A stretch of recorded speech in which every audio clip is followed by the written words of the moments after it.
Oh my god. Ermagerd, what it do, folks? What it do? What's up, K Walk and Taisha?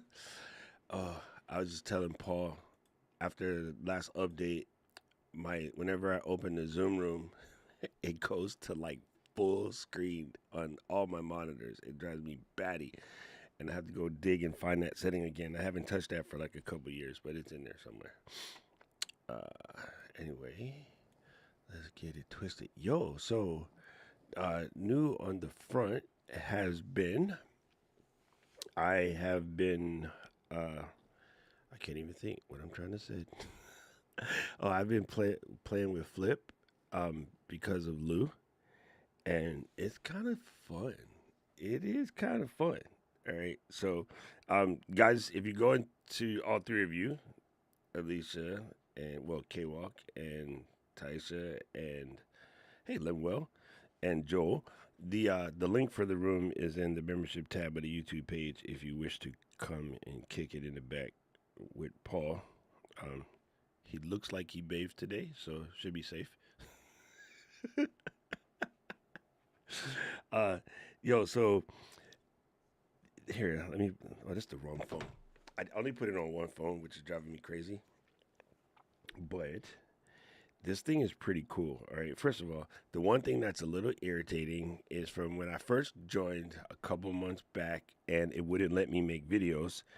The I would definitely say the quality of the video was a little bit better back then, before the TikTok scare. The TikTok scare made a bunch of people run to the platform, and so now what you're getting are these. Did you know this hack right here will save you hundreds of time? Look, take a bottle, cut the end off, put in some toothpaste and some baking soda. Now stare at it. I was like, yo, I hate those freaking. I hate those videos. They're normally really dumb, and they don't do anything. Oh, in the comments, right where you're coming from, brilliant. I mean, one thing I'll say about these crappy videos is they're very brilliant in their scripting because we don't want that for our audience. Our audience is not that dumb, but if you happen to be working with people's who farms don't rotate crops or elevator don't stop on all the floors, ants are a few short of a picnic, um, they will just follow all of those instructions, which is really good because interacting with the posts on these FYP platforms or for you platforms will definitely trigger it to make more of those show up in your feed. So it's kind of their scripting is brilliant, but their content is stupid. Or you get the fake cops pulling over people content, which a lot has popped up all of a sudden, and you're never gonna believe what happened when Maestro licked his hand. To these kind of videos, it's a cat. We can believe it. We know it's gonna happen. Like, just come on. So, those guys all showed up now, which is a little crazy. But overall, I would say the platform is good. And let me show you what it's done so far. I've been kind of doing it as a test to just see, like one of the things that they tell you is when you first start to, just post videos every day and sort of see what you're coming up with, right? And so I've done that. And in your back end, it shows you what you're getting just from creating stuff on the platform and people watching it. Yo, it's $5.61. That's kind of good considering in comparison to like YouTube, right? Um, and then as you get verified, you get to different tiers that goes higher, very similar to YouTube. But if you go to buy something, which is cool because they do have things that you can buy, I have almost $70 in purchasing credits in there.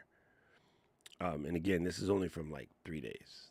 So you could actually, if you do the streak, which is for watch 10 videos a day for 10 days, they'll give you like 150 in credit to buy something. And so there are things on there you can buy, especially for the females. Like there's a lot of beauty stuff on the platform. There's a lot of kitchen stuff on the platform. There's a lot of arts and crafts stuff on the platform. and there are a lot of like I would say Timu level tech gadgets on the platform. But I can see I can see why it's enticing. What I think it's good for the average creator is to give you a place to learn how to just make videos and post them and be comfortable with posting them and not worrying about it messing up your YouTube algorithm, or you don't want to become famous for shorts on YouTube, and Instagram traffic is basically useless, right? So if you want a good place to make shorts and get in the habit of making shorts and just, level that process of your business up, it's brilliant. It's absolutely brilliant for that. So I would definitely tell you to go and do that. Um, Here, I will give you the linky link if you want. I think it's worth playing with though. Honestly, like at first it was problematic for me because just the way that they do. How do you say this? It was problematic for the way that they do shipping because I can't ship things to me. But other than that, it's good. Oh, one thing about the way Flip works is you kind of have to you have to invite somebody by the phone. So if you want to check it out, send me a DM. I'll text you the thing. You can't just put a link up somewhere per se, that I know of. Mary Lou would know. Anyway, and she's been doing on Fridays. She's been teaching people like how to do the whole flip situation. But I think it's a brilliant concept because I do think this year is a year where live selling makes a comeback. It was doing well, and then of course Facebook borked it as Facebook does, and then it's kind of been problematic ever since. So yeah, super interesting. Right now, I only see me and myself. I see David Hunt, Mary Lou, Kathy Hester, and myself are the people that I know that have basically jumped on the bandwagon, if you will. But yeah, Joel, send me a DM and I'll send you the link. Anyway, and I think it's a good place to practice and get your reels on. While I'm waiting for your questions for today, I was going to show you something that I think is kind of a brilliant way to do shorts if you are in, say, limited time. Okay? And you could actually do this in Canva. It would probably take me longer to explain it in Canva than it will to explain it in Final Cut, but I understand a bunch of you guys are not the cut people. Let me grab this real quick. I'm going to send something to my phone. I mean, to my computer from my phone.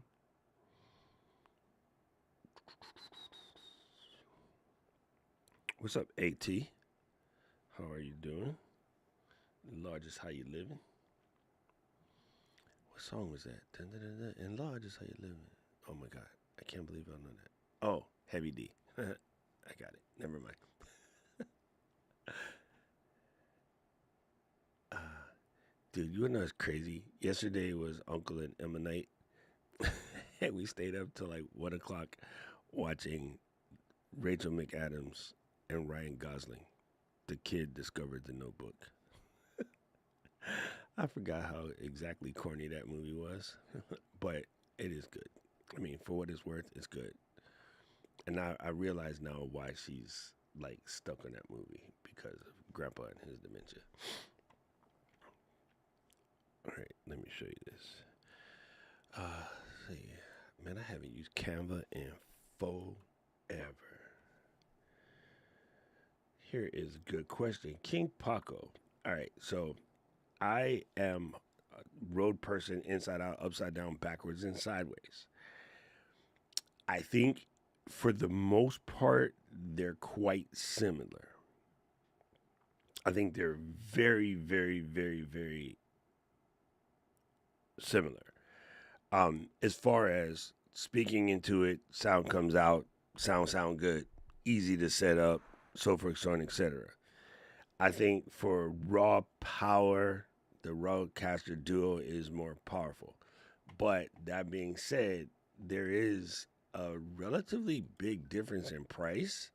So if all you need is mic and talking and simple setup, then Vocasters are better value. You know what I'm saying? If all you're gonna do is basically just talk at it, because you're looking at what is it, 250 versus 400, if I remember correctly. Uh, and my Rodecaster Duo is so old now, I don't remember how much it costs. $499. Yeah, so 500 versus 250. So for half the price, if you only need simple, just get the Vocaster.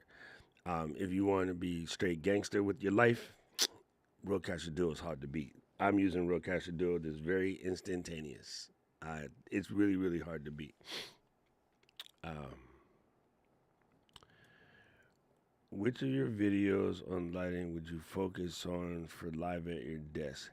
I've done so many, I'm about to redo another one, hence this guy back here. But I can tell you in a nutshell, Joe, what you need. Like, I've seen your desk, so I kind of have an idea. Here, this is where most people get themselves in trouble. All right. I don't think you'll have this problem, but I just want to tell you. Let me go to Amazon real quick. Um, most people get themselves in trouble with lighting because they have set some really, I don't want to say dumb. Okay, I lied. I do want to say dumb, but they've set some really like egregious melt points for them when it comes to lighting. Why is my button to close this window disappeared? That is weird. How do I just close the tabs? I mean, it'll work. That was odd. I'd never seen my Chrome buttons for how to minimize have disappeared. Alrighty. Anyway, we won't care right now. Um, so let me show you what I think is the move nowadays. All right, so I'm gonna show you an Amran just because I have it here, but you can use anything in this ballpark. So this is an Amran 60S. You're looking at like 160, and I just had this here because I was buying something for Liz. This newer one we actually bought for camp, and we have it set up in the Ecamm office, and it's also extremely good. Right now, this is on sale. The difference is, like plastic body and goofy app versus better construction on the Amran. But I would say the Nero is a move any day. Like, honestly, for what most people are going to use it for, this is perfectly the move. Ooh, who saw this? Yo, it's on sale for $99, and then there is a $20 coupon. Hold on, let's press this button. With the coupon at checkout expires February 19th. You get a coupon on this particular light. Let me double check this number. And then you apply the coupon. And it expires on 11/59 on that day. Excuse me. Add it to your cart. When you finish, it's limited to one-time use. So you can only get one light at that price, but that's crazy. So that means for $79, you can get a 60-watt light. Now, you're going to want to make sure it does come with the Bowens mount adapter piece. This is important. This is really weird. So in the low kit, it seems like the Bowens mount adapter isn't there. So you got to do the 109, unless you have one of these Bowens mounts, which I doubt. And the reason why you want to have a Bowens mount is the next part. So here is a really teeny tiny, teeny tiny parabolic dome. Super small. It's 20 inches across. And I have one of these. It's in the ceiling. Let me switch back real quick. Where did I put it? Man, I messed all these scenes up. I have no idea what the heck I'm doing right now. I was showing something to Brandon and just jacked up everything in here. Let me fix this. 1 second.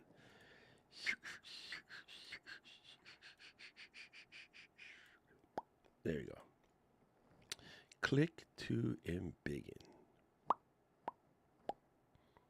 Okay, so in the ceiling, oh, you don't need any more light. You just quit. All right. So what I was gonna show Joel, uh, my, let me see. Can I do it with the overhead? Will it work with the overhead? Kinda. It's upside down, but there. This one right here. My overhead is upside down. All right. This is exactly that. That ambifull light. It's super skinny, and I have it hanging from the ceiling. If I go that way, make it straight, you can't really see it, but I'm using it as a hair light right now. The one that's behind me, that dome is 26 inches, so it's a little bit bigger. But,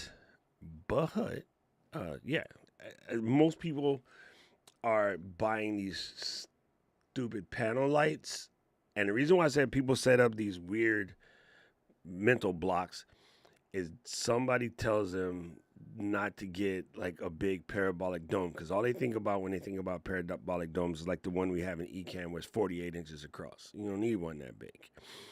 And a lot of people think they don't have the space for them because they're under the impression that these things are huge, and they're not. Like that thing right there is about yo big, like around and back. Like I want to say front to back is probably about 14 inches, and it's 19 inches around. You add the light to the back of that, roughly 20 inches, but you mount that in the corner somewhere, face it to your face, and you got phone control, game recognized game. Like legit, probably one of the best things you can do for your setup. Okay, so going back here, let me put the Bowens mount. You can pick any brand light as long as it's Bowens mount compatible. I say Amran has the best app. Nanlite would probably have the second best app, and from there the apps can get a little hokey, but they do work. It's not that they don't work. It's just that you know they don't spend a lot of time on UI and UX type of situation. You know what I mean? So um, there's that, and then I'll put the Neewer light in again. And Aubrey, don't buy any lights. I don't want wifey mad at me. She could be like, "Oh, Doc told you to do what?" There you go. So, but yeah, there's lots and lots of good lights out here. Um, you will hear nitpicky comments about HSI and like how clear the quality light is, and this is true. But for the most part of what most of us are going to use it for, it's not going to make that much difference. But if I had to pick a brand, I'm going to stick to Amran, Neewer, Godox, Colbor, Nanlite, Small Rig, Ulanzi. That's it. All the other ones I would probably stay away from. But, you know, literally, Joel, that's what you need. So then what you want to do is get something on the side that's a little bit of a fill, right? And you could use a flat panel for a fill. I'm still not a fan of flat panels in any way, shape, or form. So I honestly think it's better if you're going to be close to your desk, something in the 60 to 100 watt range. And then for the modifier on the second light, I think the best modifiers are balloons, Bowens mount.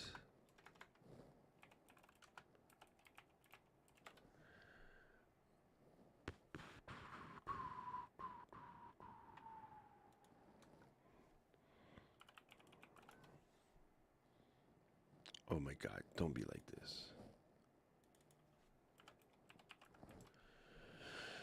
Oh, my team is slacking. Here we go. I think the balloon level. Now I have a nanlite version on mine, and I love it. They're not very expensive. Here's a small rig. Here's a Godox. You want one that actually has a skirt. Oh, one thing about Ulanzi lights, I don't know why they don't use Bowen's mount. They use some other weird thing called the G mount, and not a fan of that. Um, you want Bowen's mount because you can. It's interchangeable from companies to companies, so you're not, don't pick a light that has a weird mount. Always look for the word Bowens. This one actually does use the Bowens. I just saw that right there. But one of the other Ulanzi lights doesn't use a Bowens mount. It uses some weird mount I never heard of before. So yeah, uh, the reason why, this would be a good one. I think this is the one that I bought for Ecamm. But you want one that has a skirt, and the reason why is with the skirt you can modify the light. So see in the picture down here, there's a little skirt. That means that you can hang the skirt around like this and adjust it. So on mine, I have it skirted all the way around except for one front. So I have it squirted. I have it skirted like a box with one side missing. So that's just enough to fill my face, but it doesn't throw light to the rest of my room, right? That's the reason why you want a skirt, so you can control the light. But balls are very good for product shots. Balls are very good for overhead shots. Balls are very good for not putting any weird shadows on people's faces. I basically use it as a fill light. So there is the answer to that. Bingo, bango. Anakil, Anakil. What is up? How are you? Uh, no. That's because I realized, Rich, that the first one that was cheap did not have. You just scroll through the options, you'll see it. The first one didn't seem to come with a Boeing mount. Let me go back. Man, I went through a lot of pages in a quick amount of time. All right, so that's this Amazon, dude. Amazon be like that. The one that's here, as I'm looking at, what's in the box, it doesn't seem to have the Bowens mount adapter, so it's only going to come with the reflector, which is probably how they're making it cheaper. Is they're breaking kits apart. Um, this hobo light is pretty. That's a fake one. That's not the real one. Sorry. Yeah, this one doesn't seem to come with the Bowens mount. Oh, you know why, Rich? All right, it's kind of hard to see this, but this piece right here on the front, that is not Bowens compatible. So that's why you need the adapter, this little adapter, and the adapter is so separate for 20 bones. So it is still cheaper to buy the light and the Bowens mount separate, right? Because that's going to give you 79 plus this 20 puts it back at 99. So it's the same. It's on the same thing. You just got to push this little guy until you find the right kit. So you can use the exact same link. For the halibut, I'll just give this link. But then you have to, if you're gonna use a modifier, you will have to buy a Bowens mount. It's not an optional situation. Amazon shopping sometimes requires extra shopping. I see what you said. I see what you said. I'm telling you, I don't want her coming after me, bro. Luis says that Yolanzi does use a mini Bowens. So this is the newer one is the one that needs a separate, what you call it, from inside my soul. That is a coal bore. Um, let's see.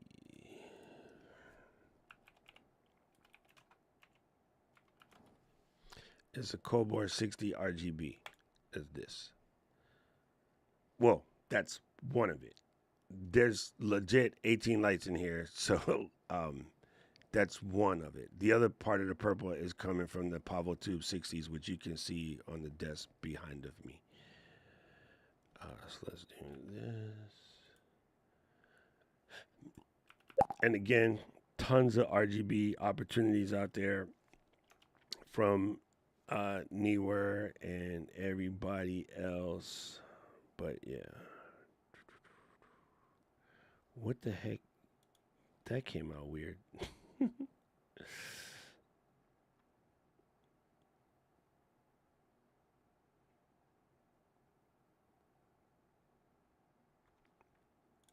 Yeah, the Pavo tubes are these.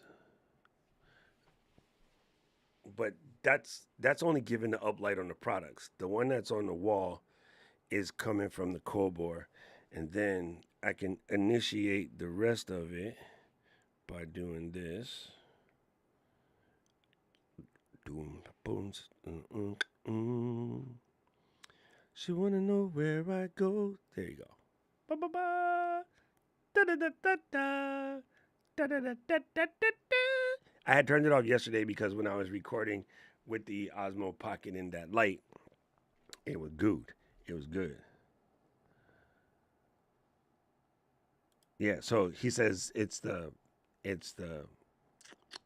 So Luis and them both said it comes with the right. So it might have been the Go Dock. Somebody used something called the G mount, and because I was doing this when I was looking for Liz, and I was just like, you know what? I just my which lights do I have? One of my Nan lights, the really baby one, it comes with that the Bowens adapter mount thing, and gotta say, I like it, but not a fan.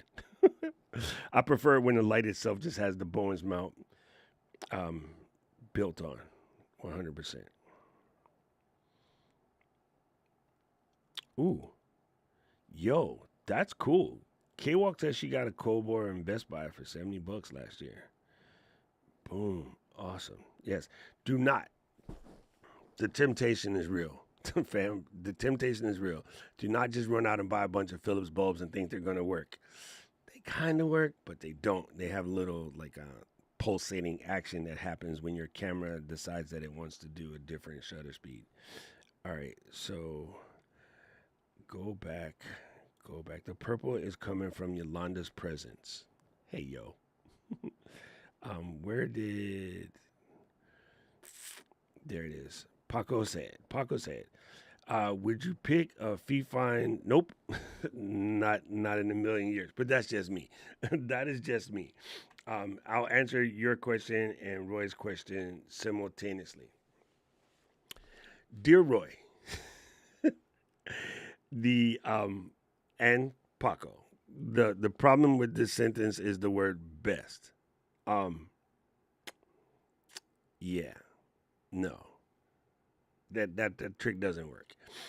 All right, so if I'm gonna just pick a mic, Paco, you want something inexpensive XLR USB that actually sounds good, you want to go with the Samsung Q2U. It's like $70, and it's 10 times better than Fifi whatever. However, I think the reason why not Samsung, I think the reason why most people ignore this particular microphone is it ain't going to win any pretty awards on camera, but it sounds phenomenal, right? I'm over here trying to scroll the Zoom window. This is tragedy. Here you go. This guy is straight gangster. Comes with this little stand, which you would definitely change. But in the back, you see it can do USB and XLR, and it sounds phenomenal. It is really, really good mic. Um, it's old, so it does still have the old creepy crawly connector, and hopefully one day they'll update it to USB C. Let's check out his twin brother. The twin brother will probably cost more. They always have, because these are made by Samsung for like 6 other companies. ATR 2100, bingo. So this is the twin brother. Nope, same. Dude, here we go. This is the updated version, maybe. Nope, still same ghetto connector. No. All right, so even that hasn't been updated yet. So yeah, if you were to get one of these, like these sound really good for what they are, but again, I think most people ignore these because they're not going to win you any pretty awards. but they do sound phenomenal. So what I would do if I want to be dope and pretty, MV6, is I would get a Shure MV6. The Shure MV6 look good, sound good, quite impressive. Comes exactly like you see in the picture. Has auto gain, everything like legit gold.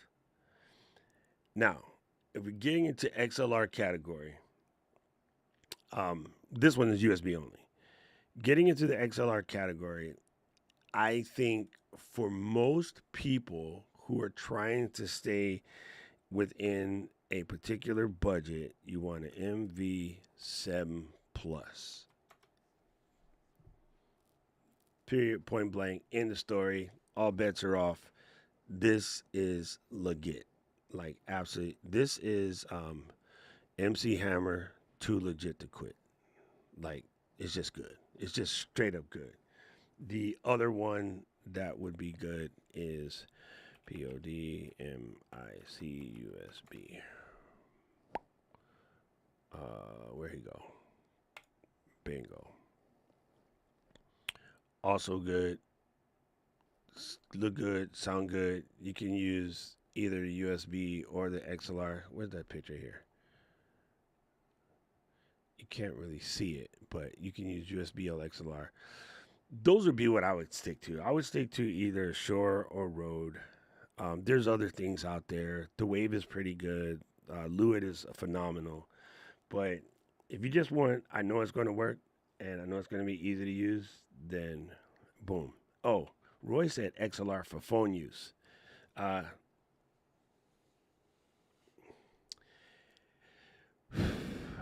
MV7, MV7 Plus. I'll show you why. I'll show you why. Still, my MV7i is still in the mail, but it's coming. So here's the MV7 Plus. Number one, XLR. Sorry, I don't do autofocus on my show, so not gonna there. But got the XLR for when you want to use it that way. When you want to use it this way, you simply just grab a cable, which I had in my hand, and I just threw it somewhere.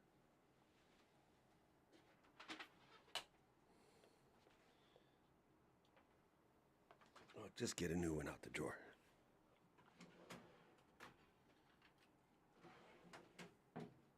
Oh, I see it. Bingo, bingo, wop, bop, bop. Take that. Take the phone. Plug it in. Plug it in. The phone says, "Hey girl, do you want to connect a pair of headphones?" Nope. This is a microphone. Notice that it is microphoning.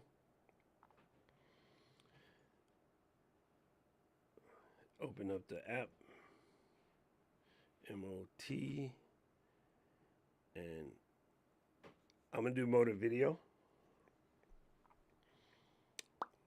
Turn the camera towards my face. Hello, can you? I'll do it this way so we can see. There, we'll do it just like that. All right. And then we're going to record means rewind. The gunshot means forward. And after that, stay here.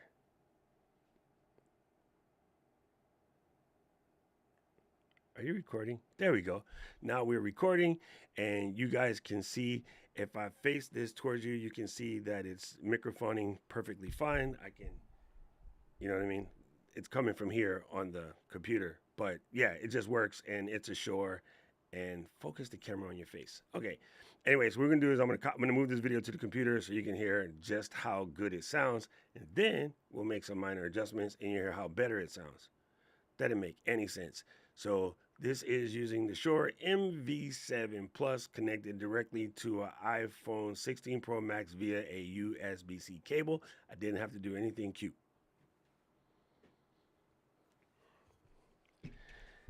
There. And by the way, Roy, I could plug this to the Rodecaster Pro via XLR and to the phone by USB-C simultaneously, so you don't have to like take out the XLR in order to do this. Like if you want to, you know what I mean? All right, so let me transfer this. Max Rebo. There's the Tugga the Cook. I don't know if you guys can hear that. It is Tugga the Cooking. All right, so let's play said video. Let's play the video. Und we can play the video. All right, let me get a blank. And then we're just going to hear it raw, uncut.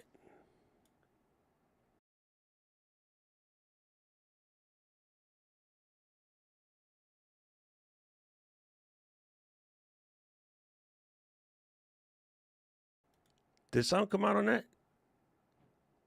That's weird because the movie channel wasn't bouncing. That is odd. Hold on. Why is the movie channel not bouncing when I did that? Huh.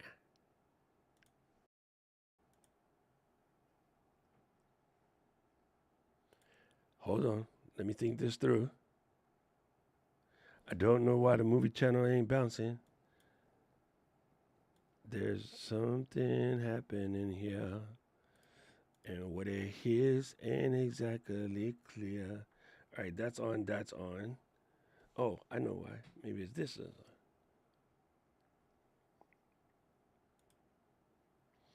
Oh, you know what? You might be correct, Paul. I haven't messed with any of that stuff because I wasn't at home. All right, let me see. Broadcast system audio when sharing the screen all the time.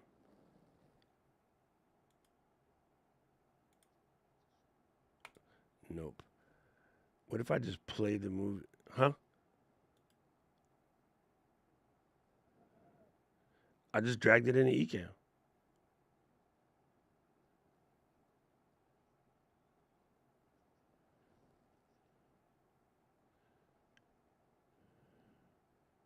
Up here?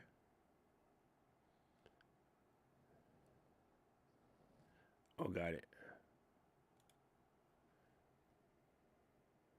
Oh, that's a good idea. I'll just use QuickTime Player. There you go. Good idea.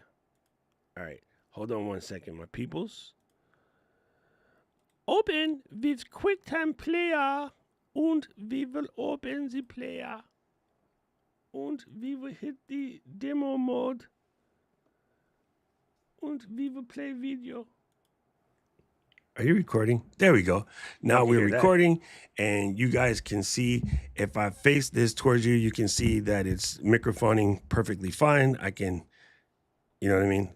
It's coming from here on the computer. I mean, it sounds good, right? You guys heard that, right? Okay, so now we're going to do something crazy just to let Roy hear the difference. So let me out of demo mode for a second. And then move this, and then go to Browser, and then we're gonna go check out this podcast.adobe.com, and then we're gonna go to enhance speeches, and then we're gonna take this here file and just drop it on there. Put up on me. All right, let's check on you guys while it's doing that. Ooh. Bingo, bingo, bingo, bingo.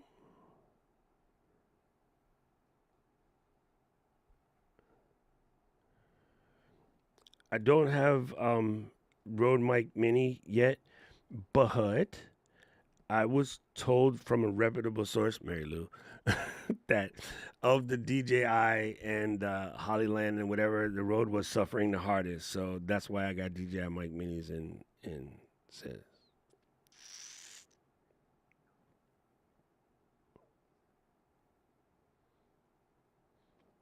Oh, the DJI. Yeah, that one's cool. Okay, here. Now let's listen. I'm gonna bring this all the way down, and hopefully this browser thing works. Like, oh, it's still in beginning. It says right there in beginning speech. Okay, let's keep going. What is up, Ali? Ali, Oxenfree. Roy must have asked that before I did the demo. Oh no, well maybe.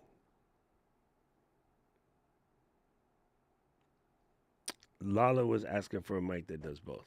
There you go. I did, dude. Hands down. Hands down. Hands down. The you missed everything. We gave away $5,100.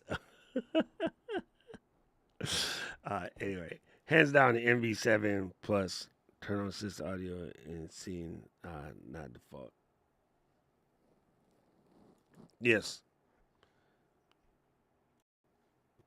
An adapter that Rode puts out and connect that and then plug that in. Will that go to a?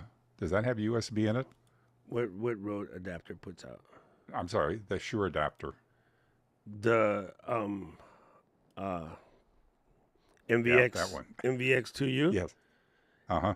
Yeah. That's how you convert an XLR mic into a USB mic. That's what I was just thinking. If you had an SM7B, all you'd need to do is get one of those, and you could use that. You wouldn't have to get another True mic. story. And that gives you the motive mix opportunities as well. All right. I don't know if that will make the SM7B work with the phone. I got to check that real quick. All right. Anyway, so let's listen to this. And I'm going to play without the noise. I should put Chrome in over here. Is Chrome over here? Yes. All right, cool. All right. So I'm just going to play it as is, and then we'll crank the slider. Yo, you're so dirty. I said Chrome. Why you gotta be like that?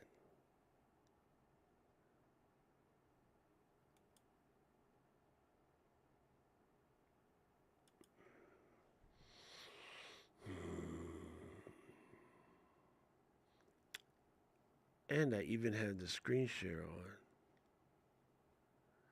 This is me because I don't like system audio at all. But it's so weird that it's not routing through my Rodecaster because normally that works. Let me play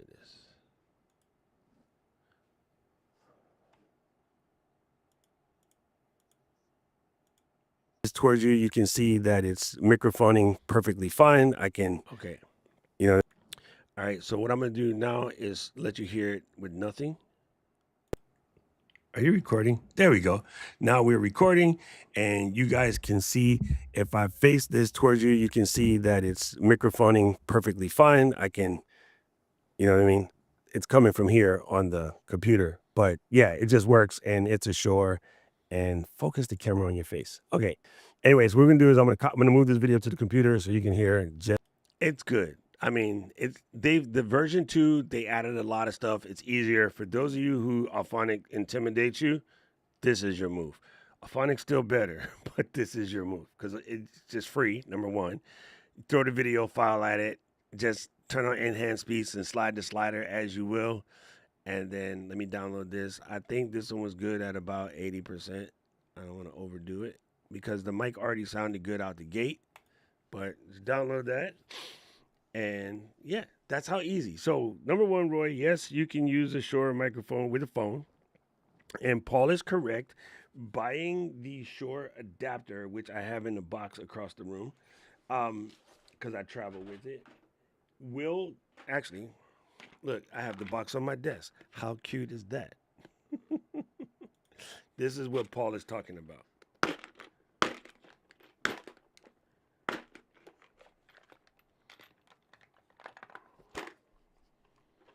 This is the Shure. Sorry. He get it for Klimt. This is the Shure MVX Q2U.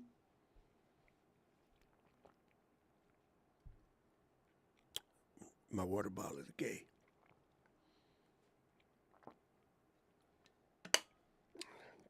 He was telling me I had to drink water. This is the interface from inside here and a stick. So you can convert any mic to this with this, and the capsule would just be the part that sounds different. So you can get this. Oh, Joe, you never seen my tackle box, homie? Oh, Joe, you have not been properly initiated into the family. I took some things out because I just finished a road trip, but I'll show you my tackle box in a second. Let me stay on track. You guys know how easy it is to distract my brain.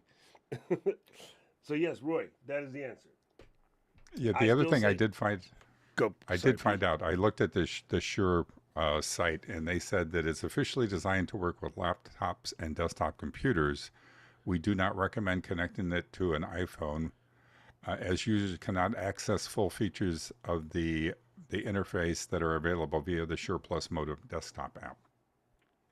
Okay. Why did I just put Paul in there? Here, let me just make one. Let me stop goofing up.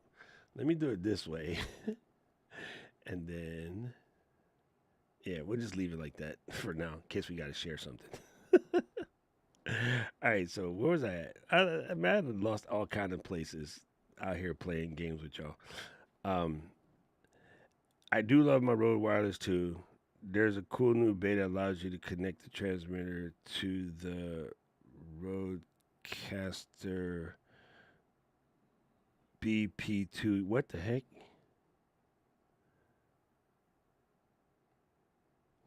Joe, unmute yourself and say what the hell you tried to say.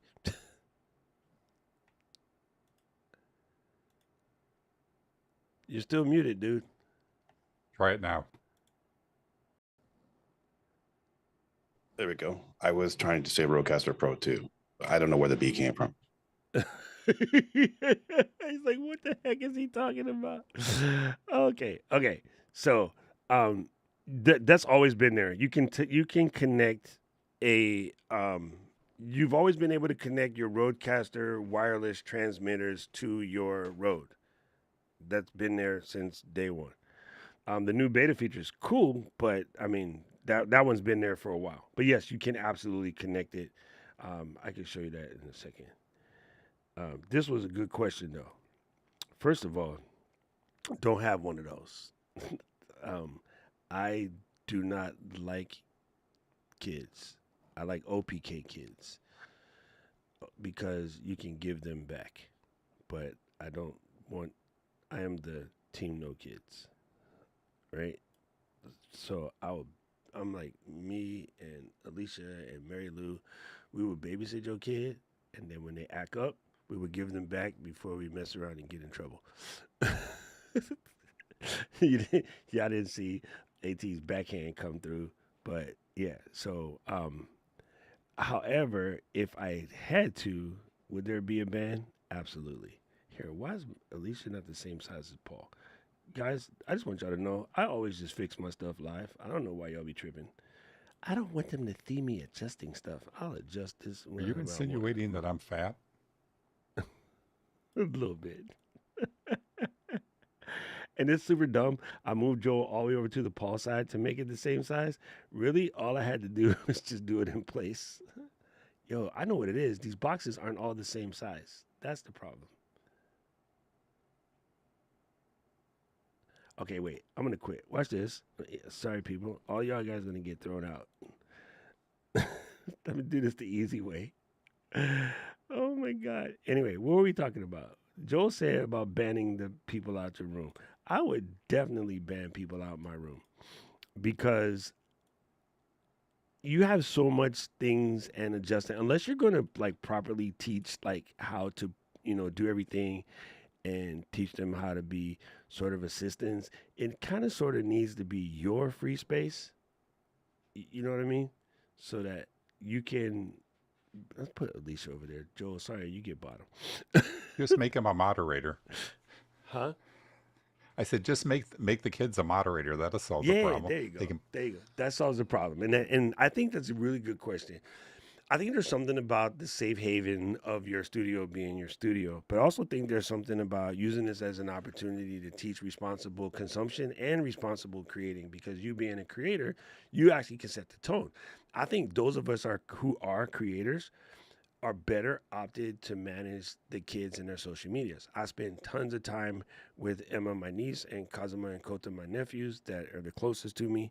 I spend a lot of time talking to them about social media responsibility and doing things like that. And Kazuma has a fast growing YouTube and social media presence because he's a professional dancer. He's been on television. He's teaching choreography. He's won a bunch of national awards for dancing. He's 14. He produces his own music, stuff like that. So using it as an opportunity to teach him, how to deal with it responsibly.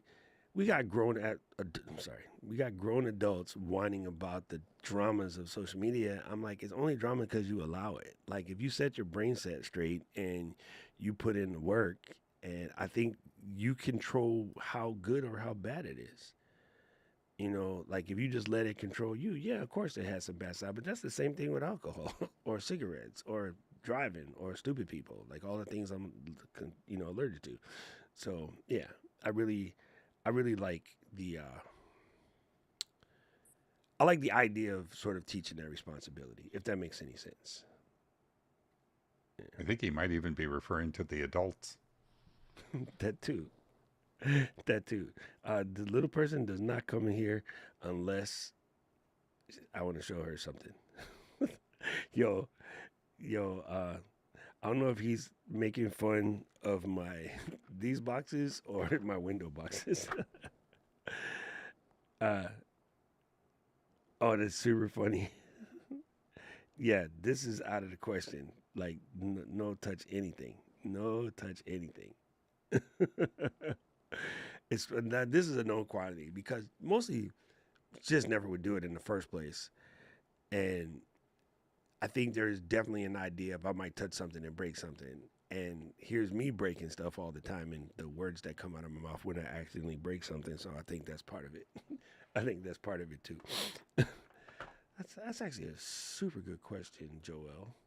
Here, let's do this because I'm gonna just get inside Rich's box brain. So this is my little one. I have a larger one that I gave everybody at Camp One. I'll show you the type of stuff that goes in here. Some things are missing because I just packed them for camp, and I'll put things back so that I'm ready for my next trip. This Shore box, they're all Plano boxes. I use Planos. I don't really like the little cheapy knockoff ones because I want to know the latches are going to be good. Also, Planos have this waterproof seal. All right, so I have a 35-watt charger here. This is Apple branded, but you can use whatever you want. The what that company is called? Oh, look, AT got Hearn. That's the big size one we got from Camp One, right? Anchor Nano charger can get you now. There's a 65-watt one that's really small. That's good because it'll run an iPad, it'll run a phone, it'll run most cameras, it'll run pretty much anything for the most part. So it'll even charge a full 16-inch notebook. So you can get a small Anchor Nano, which I'll swap this Apple one out. My other Anchor charger is in my backpack currently because, again, I just came back. So normally what goes in here, this is an HDMI extender because you're going to get somewhere and they're only going to have a wee little XLR cable, and you need a longer XLR cable. Just stick two cables together. So there's that. This is a right angle USB-C. So if I need to plug something into my phone and it doesn't quite fit, but I don't want to make a mess, I can just right angle and then now plug it in. So if I wanted to plug that Shure microphone in, but I wanted the cable not to come out the front, then I could go like this, and now we're gravy. This comes in handy when attaching a SSD or something of that nature. Okay. I have a whole bunch of these, but Alicia will tell you where they went. They ended up in Orlando somewhere. Because these are just C to A's and A to C's, right? So I put all of these here, and I will replace the ones that got left in Orlando. I just always buy them, give them away, replace them, whatever. They're super handy.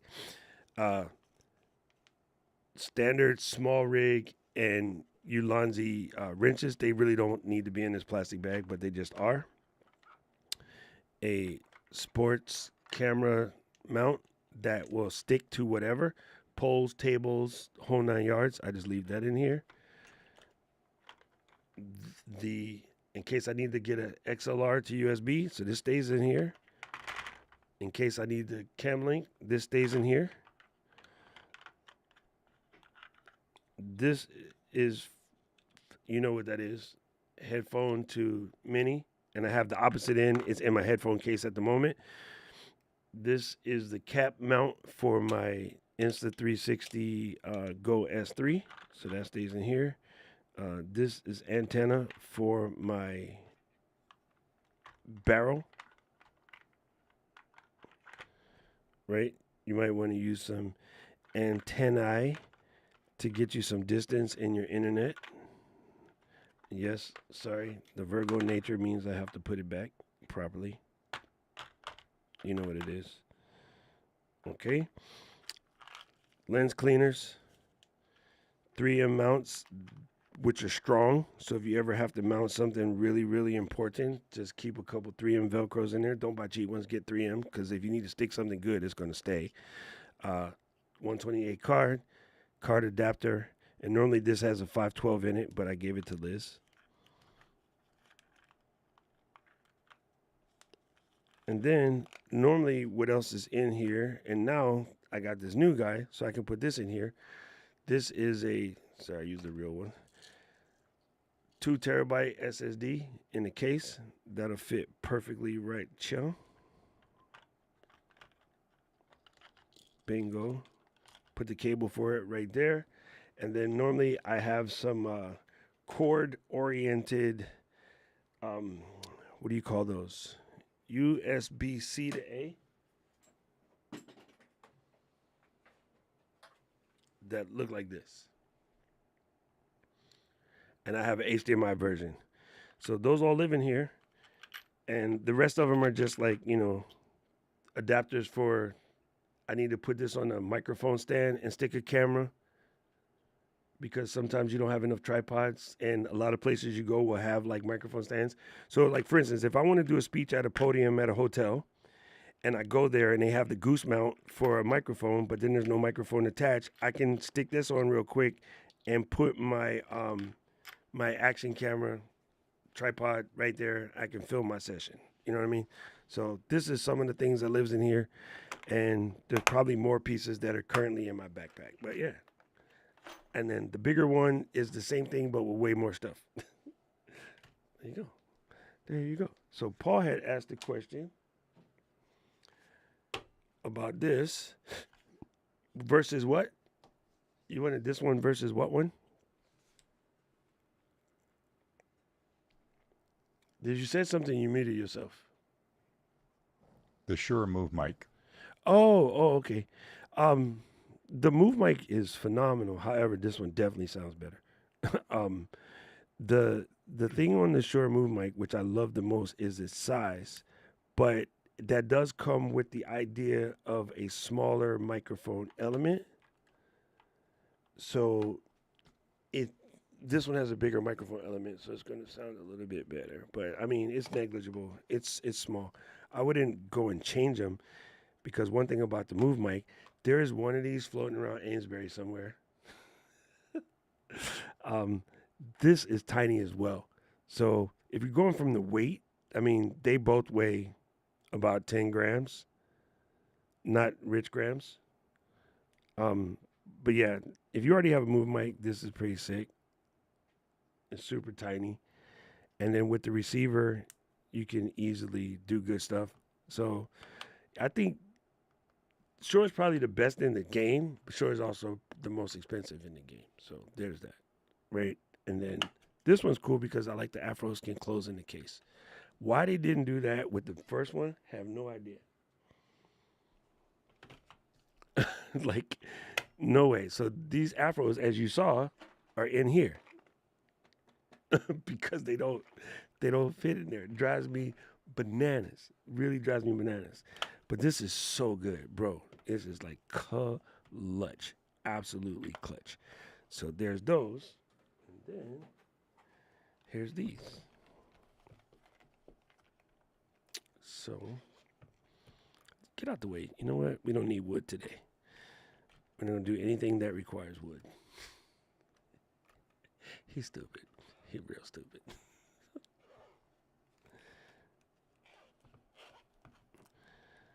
All right. I grab out the old, this one. This one will work. All right. So let's go and Road Central. Road Central. Oh, tell them what you want, what they really want. Actually, I already have mine set up that way, Joel. This one right here is the wireless. It's already there, actually. So, I have it set for the Interview Pro currently, but all I gotta do is unpair this and then say pair new device. And then where my hands are, just tap this once. And now it's good. It's done. That's it. That was how, yeah. So see how fast that worked though? Like, oh, you know what you didn't see? He's so silly. Hold on. He is beyond silly. Jesus. Sometimes you gotta ask yourself, why is the boy can't help it? Let me open up Road Central again.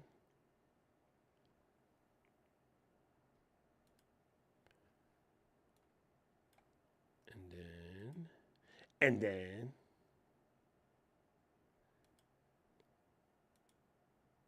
bingo. That's what I should have had did. What you should have had did was that. Okay, so I was here. I click this. I'll unpair this again. It says pair new device, and legit, you just go to the bottom of the doohickey and tap it once, and then it blink a few times, and then it pairs. Oh, you gotta press pair new device. Bingo. Now it's paired. So it's literally that simple. And that's the Rodecaster Duo, the Streamer X, the Rodecaster Pro 2, and it will work with the Pros, the Mi's, and the Wireless 2. It won't work with the 1. So all of them have the new generation receivers involved. So now, somebody asked this question the other day, actually my friend Jason, and he was like, if you had to pick between this and this, what would you pick? And I'll tell you what I pick. I pick both. Why? Because they both have a different, let's say, idiosyncrasies that make them better in particular situations. And I know my friend Jason is a professional filmmaker, so he could do fine with both. But for the general population, there's not a big enough delta between this and this to make it any difference. For the average person doing what average people do, the delta is so minuscule that you just get in where you fit in. Stay. Here you go. You can just sort of pick whichever. I think a lot of the hand wringing and people talking spicy all over the internet, I don't know what they're looking for, but I don't think it's that important. This does have a better time code situation. Thank you, Rich, because XLRs can plug into each other. This has an easier time code situation. This does have time code as well, but again, that's mostly above and beyond what most people are going to do. I'm just checking. Did you find out about Gemini image copyright? Yes. I would say unless it came from Firefly right now, I would not use. I would use it in a YouTube video. I think you're fine. This is me. It ain't copyright proper, but I would use it in a YouTube video because nobody's coming after you. But I wouldn't use it in a commercial product. Let's put it that way. Thank you, Roy. I hope that made any kind of sense because it made sense to my head. She got the Rode Micros. She said she liked it. RCP2, yes, but RCP2 has always been able to read the radio. That was one of the things that made me flip out over it. The DJI Sync with the Pocket 3, yes, that's one of the reasons why I have probably got more mileage out of my DJIs versus the Move Mic or versus the Wireless Pros. I have used the Wireless Pros and the Move Mic with my Pocket 3, but they require a USB-C cable. Whereas if you use the DJI, it just connects. Like, it's so dope. And it works with the Osmo Action 5, which is what I said yesterday in the video when I went Osmo Pocket 3. DJI's biggest curse, their names be long as hell. Let me enter you to the DJI Osmo Action 5.6 Virtual Underwater Action Camera Pro Bundle Creator Kit Sandwich Cheese Extra Gluten Free. I'm like, what? They be killing me with that. They be absolutely killing me with that. It's like way too long. Joel, you know your mic, just say what you got to say, dang it. You know I can't read, right?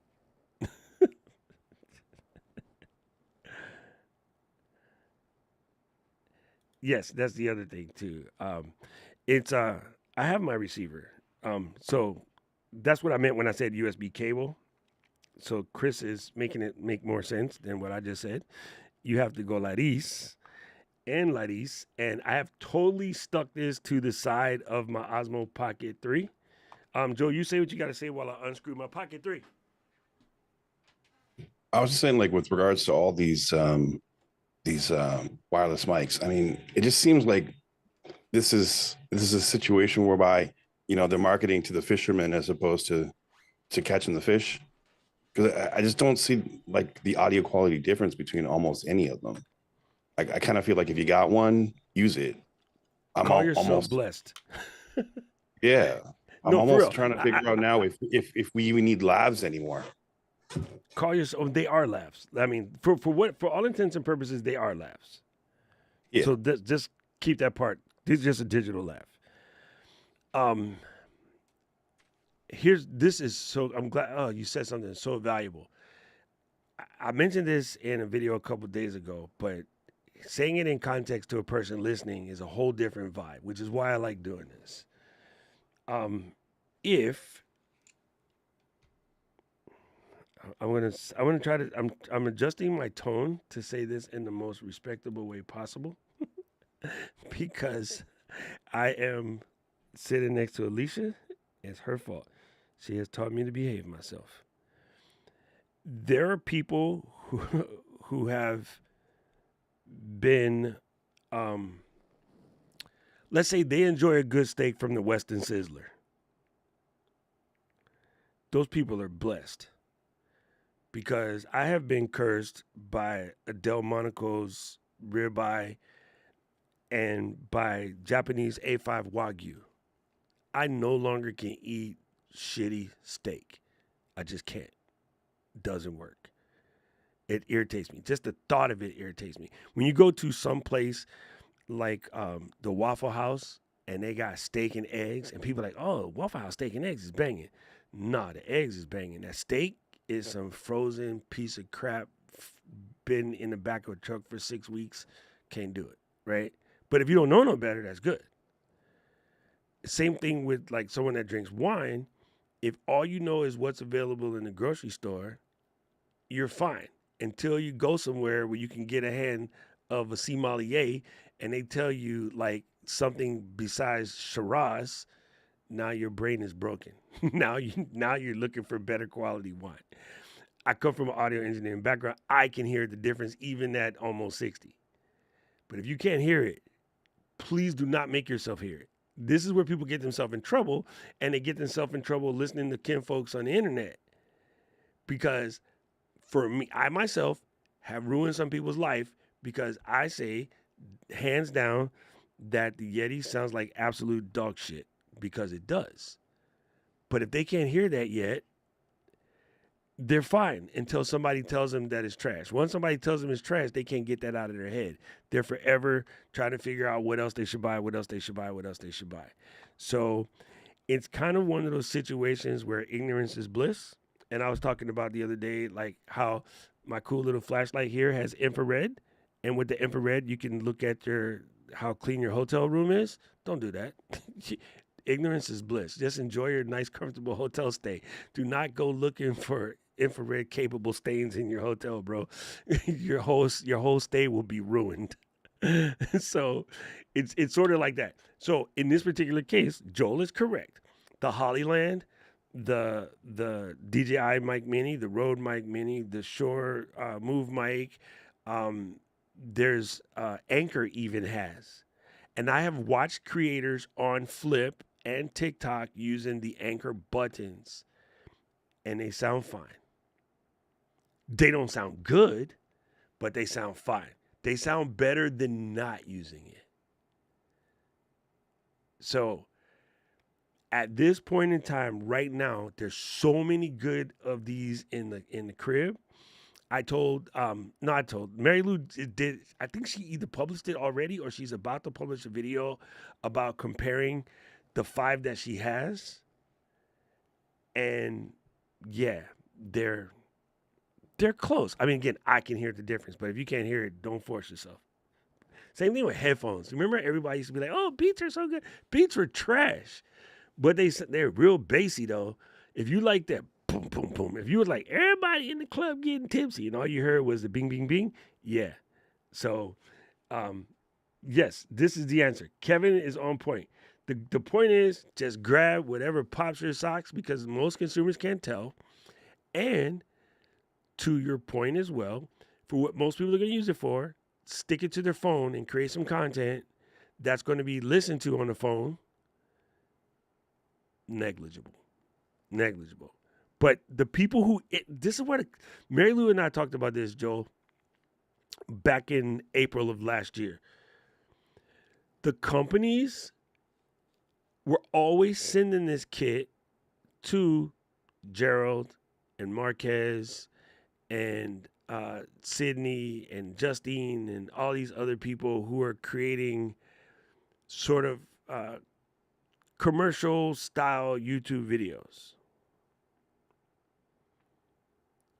So what happens is you never got to see reviews in the hands of Alicia. You never got to see reviews in the hands of Paul. Now, we would buy them and we would make these reviews, but then people will watch the review and say, "Oh, well, how come you didn't test it in this situation? How couldn't you?" Because I'm not trying to create Gerald Undone's video. I'm not trying to create Tom Buck's video. I'm trying to show you what you, Aubrey Howell Robinson, or Kevin Cox, or Michelle Lawrence, I'm trying to show you the video the way that you are probably going to use it, which is turn it the frick on, never touch a setting, and talk. And the company's like, "Well, we need a detailed review." No, you're doing your reviews wrong. Because you only are limiting your market to people that are trying to create that level of YouTube video. And that became a thing. And there's 2 companies that I talked to about this, and one of them listened and one of them didn't. And I was like, "Yo, you need to put it in the hands of Kathy Hester, a lady in her kitchen cooking. You will sell way more talking to the people who are making craft videos than the people." The camera videos situation or the tech bros situation is loud, but it's not that populated, if that makes sense. You know what I mean? So I am blown away. Michelle was there with me in Atlanta. Alicia was with me in Orlando. Luisa's with me always, jackass. The people at Podcast Movement, when they see me busting these out, they're like, "What is that?" Here's a conference with 20,000 podcasters. Okay? Let's not get it twisted. Here's a freaking conference with 20,000 podcasters. And when we bust out this, or even this, they're like, "What is that?" I'm like, these are the people that can buy this stuff. But the camera companies and these product companies are talking to the wrong people. I love Becca. Becca is my little G. I feel like Becca's my little brother, even though she's a girl. I've always watched her content. I know that if we was in the same place, me and B would have a beer. but she's probably the most down to earth of these type of creators. And Tom, Becca is female Tom, but they still attract the audience of like heavily technical oriented people instead of attracting the Katies and the Nats. And the song just popped in my head. Katie and Nat. Anyway, that was my rant for today. I am super sorry. Yes, they are barking up the wrong tree. And so it's really cool that Joel realized this. Oh wait, Anna's here. I had to say Joel. that Joel realizes this because it's true, bro. Like you're right. They're literally just chasing each other and they're marketing to each other. And I will have this conversation again with them when I get to NAB. Osbot Camera Controls is now built in the eCal Live Beta. Yes, the changes are global as opposed to scene specific. I think so. Good question. I do not know. Let me see. All right, so that's stupid. Let's go to here, and then, well, I guess, yeah. So if I recall preset 1 and then go back up, yes. However, this is such an easy fix, and I don't know why people can't get it through their melon, but let me show you how to fix this like a BOSS. All right, so here's the scene 1, and this is the shot. And then we're going to go to scene 2, and we want a different shot. Go down to camera D, select the Osbot Tiny Stream camera, and then let's call it that.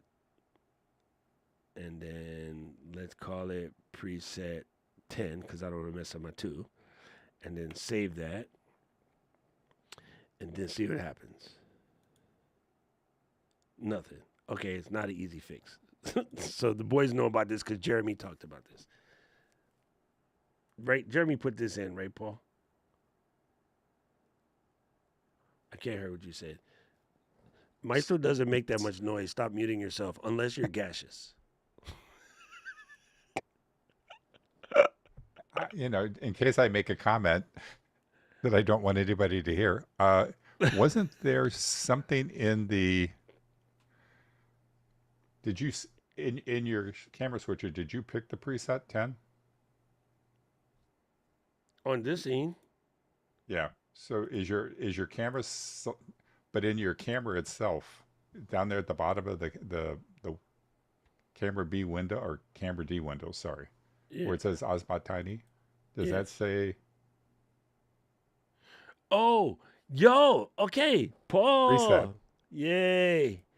See, this is why we keep you around, jackass. Okay. Wait, I just messed it up. So put this one on preset 1. Why you gotta laugh, Alicia? I just said nice things about you.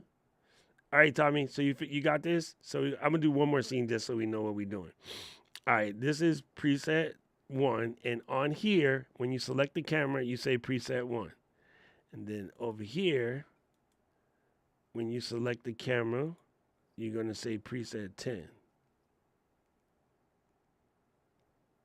and then let's do something like.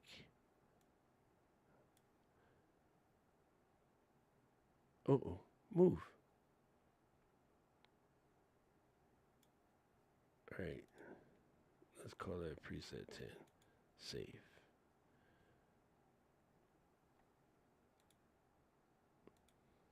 Did it do anything, Paul? Yeah, it did.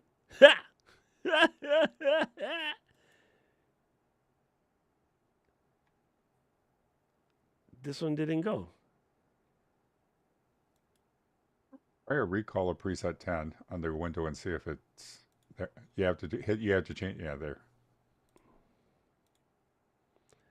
Okay. Now try it. Save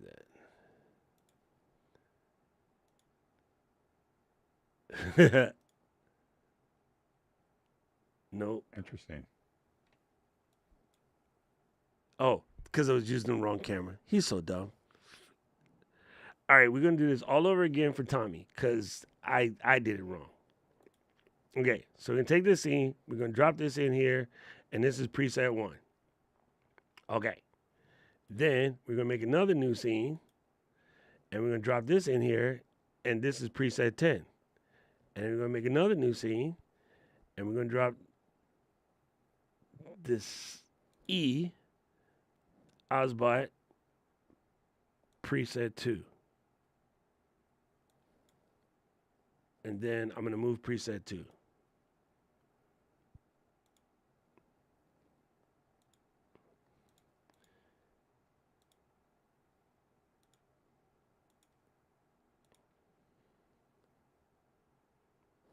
It's super stupid, but it works. Okay, so now we got it right. So if we're here, boop. Oh, I got a better idea. When we come to here, let's move it. And then when we come to here, let's move it again. And then put this one and show PTZ and put it on preset 2 and recall. And make sure that this one is on preset 2. Okay. So now, in theory, 1, 10, 2. There you go. So yes, it works. Thank you, Paul. And you might want to set your pen. Look how you put the pen tilt speed like mad crazy. See what happens. Ooh, that's quick. Yes, like it. All right, that's cool. Everybody's gonna know, like, they're gonna be switching all to PTZ cameras.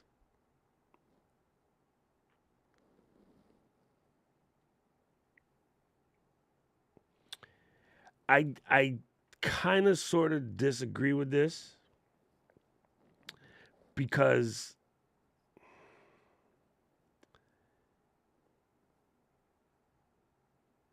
that's the perception that has been put out to the internet. But I think the concept of pushing obsolescence in our space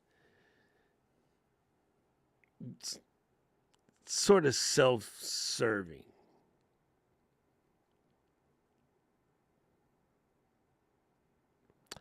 This was tough. Okay, so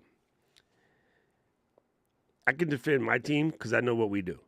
I know that Paul Heater makes whole videos about the washing machine companies pushing obsolescence.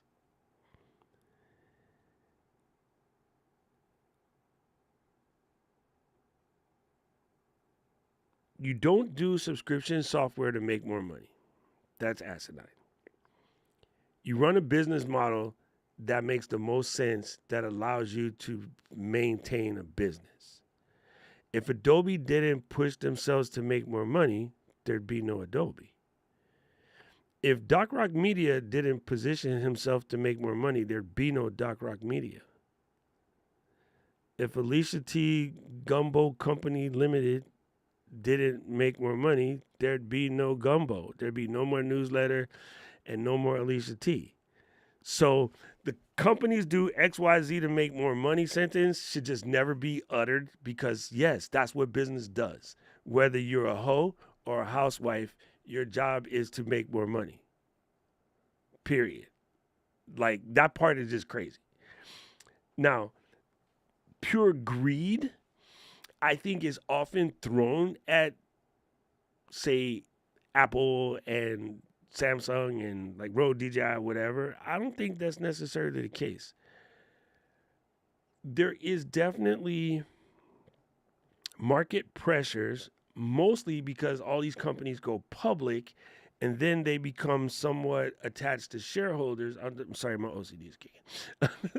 They become attached to shareholder values and they do have to show some positive increase for shareholders. Yes, that part is true. But when the iPhone 17 comes out, they're not looking for the iPhone 16 Pro Max person to buy an iPhone 17 Pro Max. And so that conversation is so stupid, and it was generated by little kids creating videos on the internet who have never even taken a freaking business class. But they're so loud about it because they're victims, because I'm going to just be mean about it. They're incels in the basement that thinks the whole world is against them. Then the media listens to those kids because it's lazy reporting. Like, let me go ask my kid. My kid watches all of those tech videos. Alicia, what does that dude, you know that little cute little black dude that comes on and talks about phones and stuff? What did he say about the new iPhone? And Alicia's like, well, Mom, he said that this new one is not that different from the old one, and Apple just did this to make money. So then this lady who has been tasked, or dude, it doesn't matter, this is not a gender situation. This person who has been tasked to write a story about Apple for a 30-second segment on the local news, source is their teenager across the room watching Marquez and Linus and some of these other ding-dongs out here on the planet. Now, Marquez knows full well that Apple does not intend, and this is why it makes me mad that it comes from people like Marquez and Linus. Well, Linus hates Apple, so he's one of the most unnice Canadians I know. But their goal is to create strife because strife creates videos, and their goal is to put out good video content that their audience likes. Their audience likes Apple bashing, so they're doing their job, and yes, they're making more money, but the more money isn't just a part of it. They're giving the algo what the algo likes, and the algo repeats what the algo likes. But trust you me, when we're sitting in the board meeting talking about what we're going to put in the new phone, there's no conversation about, well, let's skip this feature so we can save it for the next phone so we can have something. That conversation doesn't freaking happen. That's a shady way to run your business, and those type of businesses don't live very long. You don't become the number one company in the planet damn near 20 years running by trying to do shady shit. It just doesn't work. It just doesn't. The mentality of the consumer is mostly repeat nonsense that you heard without doing any form of critical thinking, because that's America, and America leads the charge. And so now that thought process is semi-global, but it's just not how it is. When they make an iPhone 17 Pro Max this year, they're looking for the 13 Pro Max, the 12 Pro Max, 10, 11 Pro Max people to switch. They believe that the product life cycle for a phone is 4.5 to 5 years. The me of the world that switch every year, we make up less than 2% of the overall phone market. 2%. Now, unless you are a world traveler, which I am, you don't get to see what's happening other than what you see on the YouTube. But skip world travel, take your ass to Lab-Blocks, Safeway, Kroger's, and just look at phones in people's hands in the general public. And within 10 minutes, you'll see an iPhone 10 come out. You'll see iPhone 11, 12, 13. Now, I can visually recognize phones because it's what I do, but maybe you don't. But, I mean, we're considered some of the nerdiest folks on the planet right here, and everybody dropping your phone in the chat real quick. Just send me what you're working with. You know what I'm saying? I really believe that most people... Oh, Chris is here. I didn't see you, bros. My bad. Let me pop Chris's head in here, because Lord knows we need another head. Yeah, you got to make mine bigger than everybody else's, right? The big ass Chris in the middle. Now Chris look like he hosted my show. F that. First of all, welcome guys, to detention. If you guys don't know Chris, this is my main man. I love this brother to death. He is literally one of my besties in the internet planet. And love we you too, bro. To see each other in real space all the time. He's a very intelligent guy. His co-host, not so much. He's a Marine. Anyway, so finishing my rant. I think that unfortunate that conversation of all these companies out to get us BS has just strove for so long, and people legit believe that. But these guys couldn't stay in business if that was their business model. And as a subscription company, trust me, I die laughing when people like Marquez or Linus, or I can just pick any creator, when they go on and on and on. And now, because the idea of bitching about subscriptions is super popular, even some of the newer, younger, like sort of tech bros that are making videos bitch about subscriptions, right? Viper bitches about subscriptions. And that's my friend. You know what they all have? These people hanging out in the room are all members of the LGL community.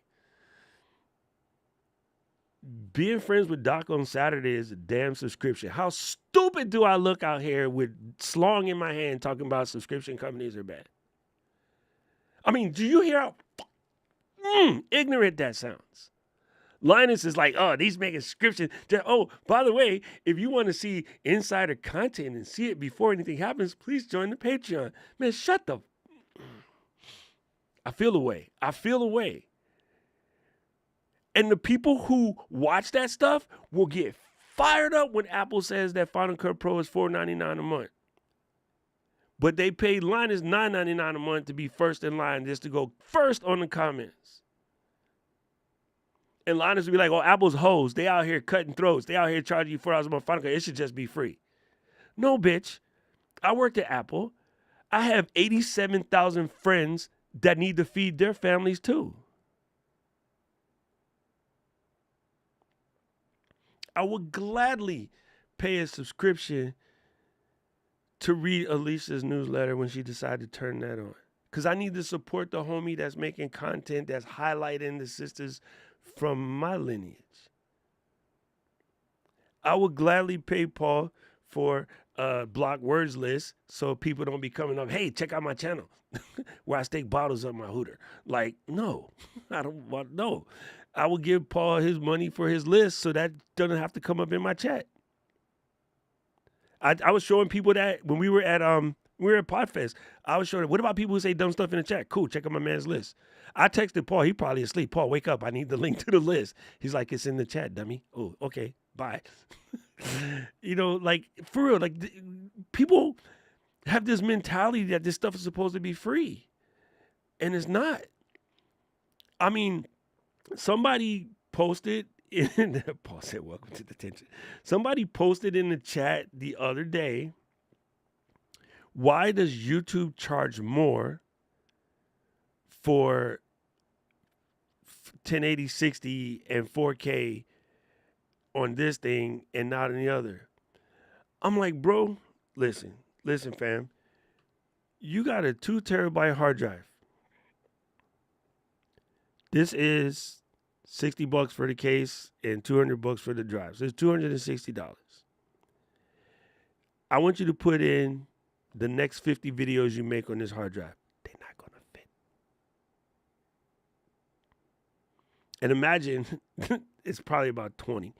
Imagine every 20 videos you make, you had to spend another $260. How much does YouTube charge you to store your footage, Chris? That would be $0. You know what I'm saying? Like, people got their head up their freaking keister, bro.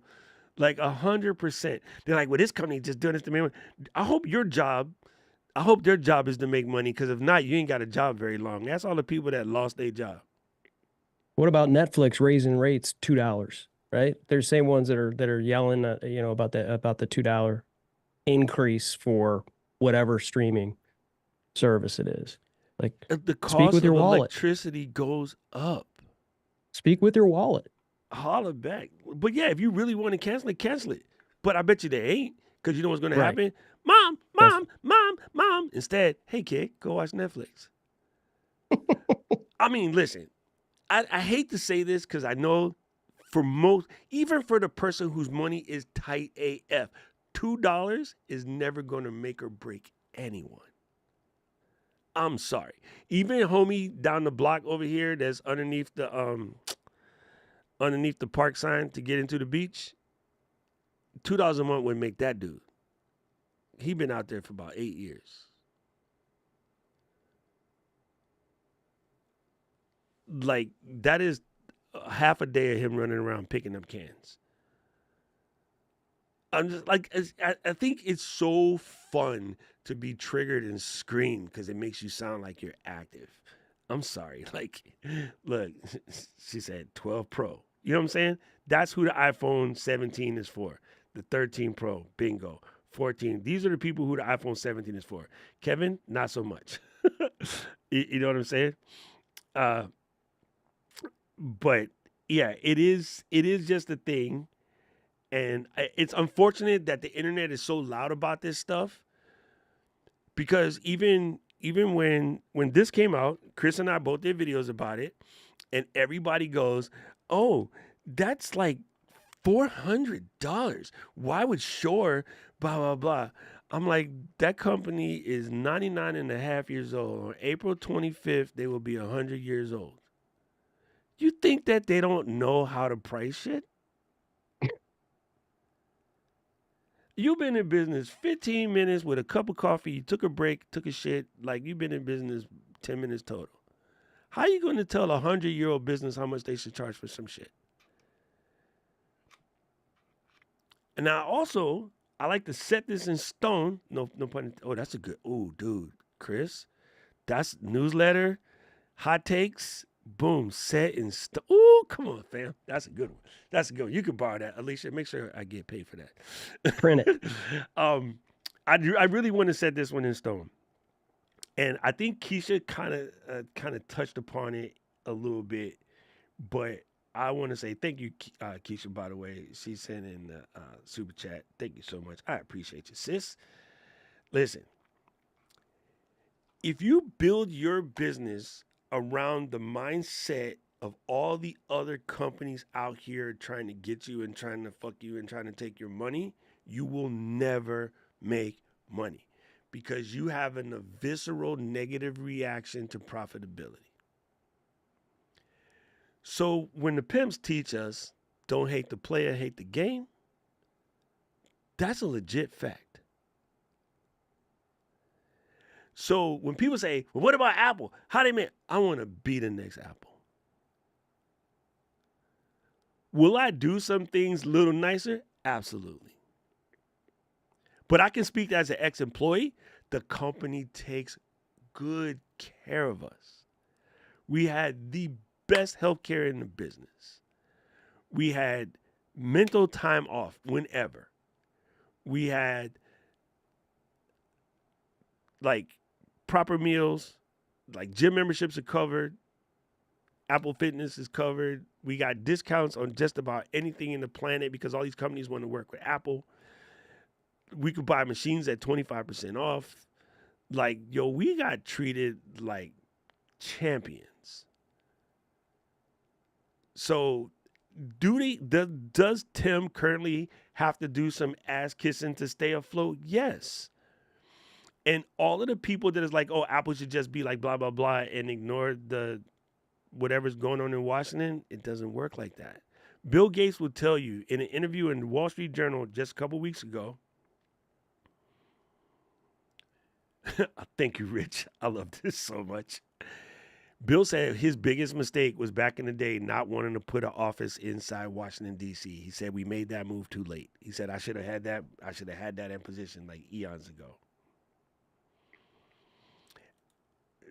$16, yes, but you don't need all 8 platforms. Or maybe there's a difference between want and need. Let's get this straight. Nobody needs Netflix, period. Not a single person. So when you're out here bitching that Netflix is killing you on something that is not food, water, shelter, there's that. And like Chris said, pay with your wallet. Just don't do Netflix. What a And lot two of doctors. people. So Go ahead. I'm sorry. There's so many Swiss Army knives in terms of software out there right now that like just creating something and then having it just spit out a ton of other things that are just associated with it. So, you know, that's if all those adding up to is a lot of money for you. Well, look at your subscriptions and chop it down, Yeah. and then use that for whatever, I and mean, okay, get I have comfortable with all it. 5 LLMs, so I'm probably like 100+ bucks a month in LLMs, but that's just because Yeah, I'm having fun trying to learn all these. Theoretically, I could cut it down to one and just get better at making the one work for me. But in order for me to make it teach you guys, I eat it. That's just a cost of doing business to me, right? yeah. In order to stay relevant, I got Perplexity, I got Gemini Pro, Perplexity Pro, Claude Pro, uh, what's that shit called? Chat GPT Pro. I got Capsho's 100 bones a month. You got that Cat, deep seek yet? You ready? You ready? I am You ready for that? installing. Get spied I'm on? not going to listen. I'm gonna give you anybody who wants to play with DeepSeek, go and download LM Studio and run it from your computer. Do not use the web version of DeepSeek. I'm going to forbid any of you guys who have my phone number in your phone to not use DeepSeek on the web. Download LM Studio, it's free, and download and run that sucker on your own computer. It will be perfectly fine. It works. It works a treat. But please do not do that mess, man. Listen, they be like, "Hey, this is Clarice. UPS has a package. They need you to sign for it." That everybody about to get all of those, bro. Well, let Pro- me add this to if you use an AI aggregator like Magi, they've incorporated DeepSeek using the US servers. Right, So right. it's yeah, so then that's what you're saying as well is like, instead of doing it from the web where it's wide ass open, you gotta go through something like a Magi so you can get like 17 different LLMs and We 25 just did different. something unique, Chris. Mostly because of Paul and Katie. Like we realized this is now we're a company and we technically don't have any problem spending what was it like 300, 400 bucks a month on Descript. But Yep. we were like, all we use it for is transcribing. And if all we're really using it for is transcribing, everything uses the same Whisper API protocol. Yeah. So we canceled our like 5 user Descript account because Paul can throw that shit at Whisper, Mac Whisper, which is the same exact transcriber on a computer for 50 bucks forever, by the way. And same with Katie. And because like literally all they were using it for was just that. They weren't using it for the editing part because we were editing still using Final Cut, and weren't really using it for creating the social media clips because well we use Opus for that, right? So we really didn't need. And so yeah, we even as a company with somebody stick back and look at. We'll stay back and look at what we're spending money on. And even like me and Katie just went through, like, are we going to keep Storyblocks and Artlist? No, I'm gonna just stick with Artlist at the moment. Like I don't need both, and so we just cancel Storyblocks. And Yeah. can Ecamm afford to spend $380 a year on Storyblocks? Absolutely. That's one subscription.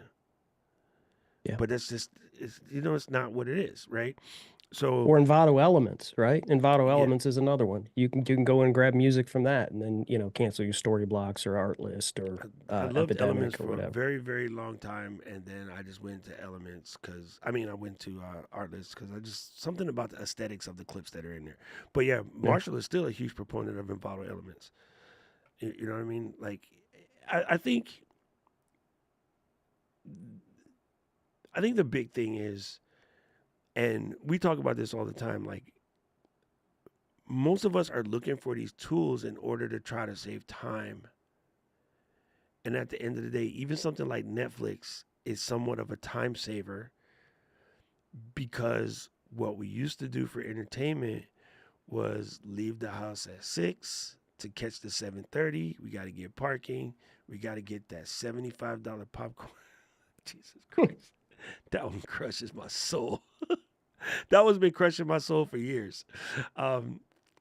But do I miss the cinematic experience? Absolutely. But do I enjoy it in my house as well? Absolutely. Because you know what? And now that I'm over 50, in the movie theater, I can't pause it to go take a wee and refill the bourbon. Matter of fact, I can't even bring the bourbon into the theater. But at home, I got my little bourbon. Oh, I you're got gonna my go in the little wrong theaters.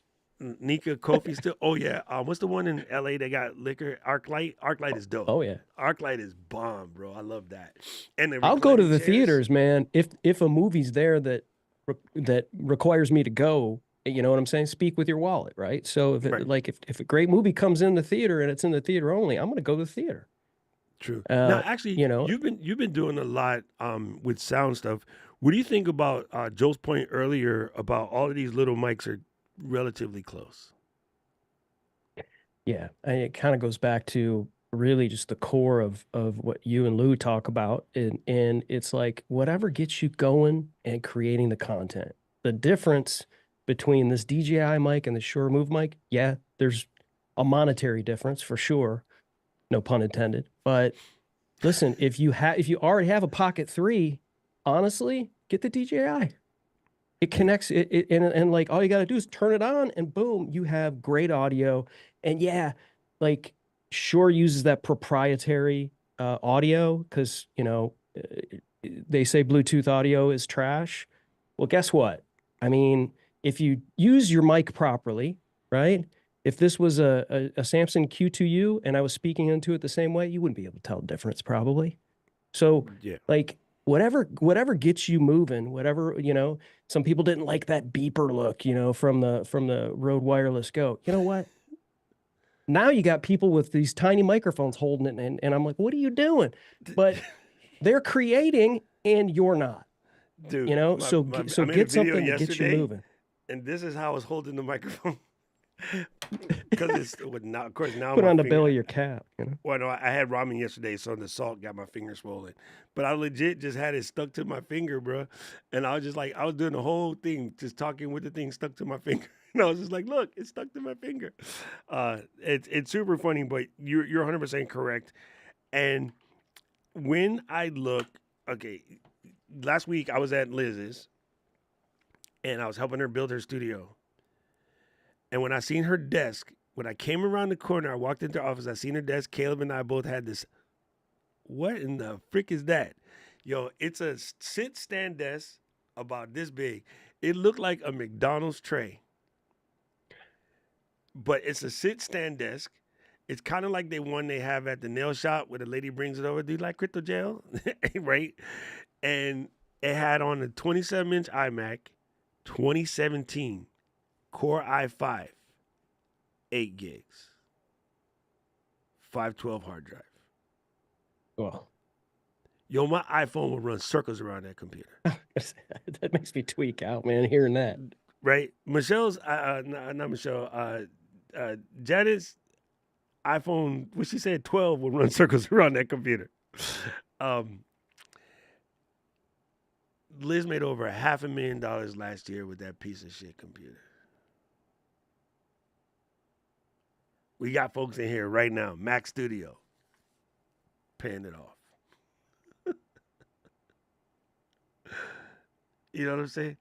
We got folks in here, brand new Mac Mini. It was only like 800 bones after they added all the shit they wanted. Still paying it off. Yeah. That you was really a need that 64 gigs of RAM. Dude, you that really was a massive slap in the face, bro. What is your latest creator-inspired read? That is good. All right, I'm going to start with AT because she's the prolific reader right now. What's your latest creator? Wait, I'm looking the wrong way. I got to set my scenes up better. Because this is more comfortable for me, but I always put everybody, look, Joe, you got to look up. Look up at AT. Paul, your head facing the wrong way, too. Y'all got to Brady Bunch that shit. Oh, wait, K-Walk is up in the building. Yo, I didn't see you in here.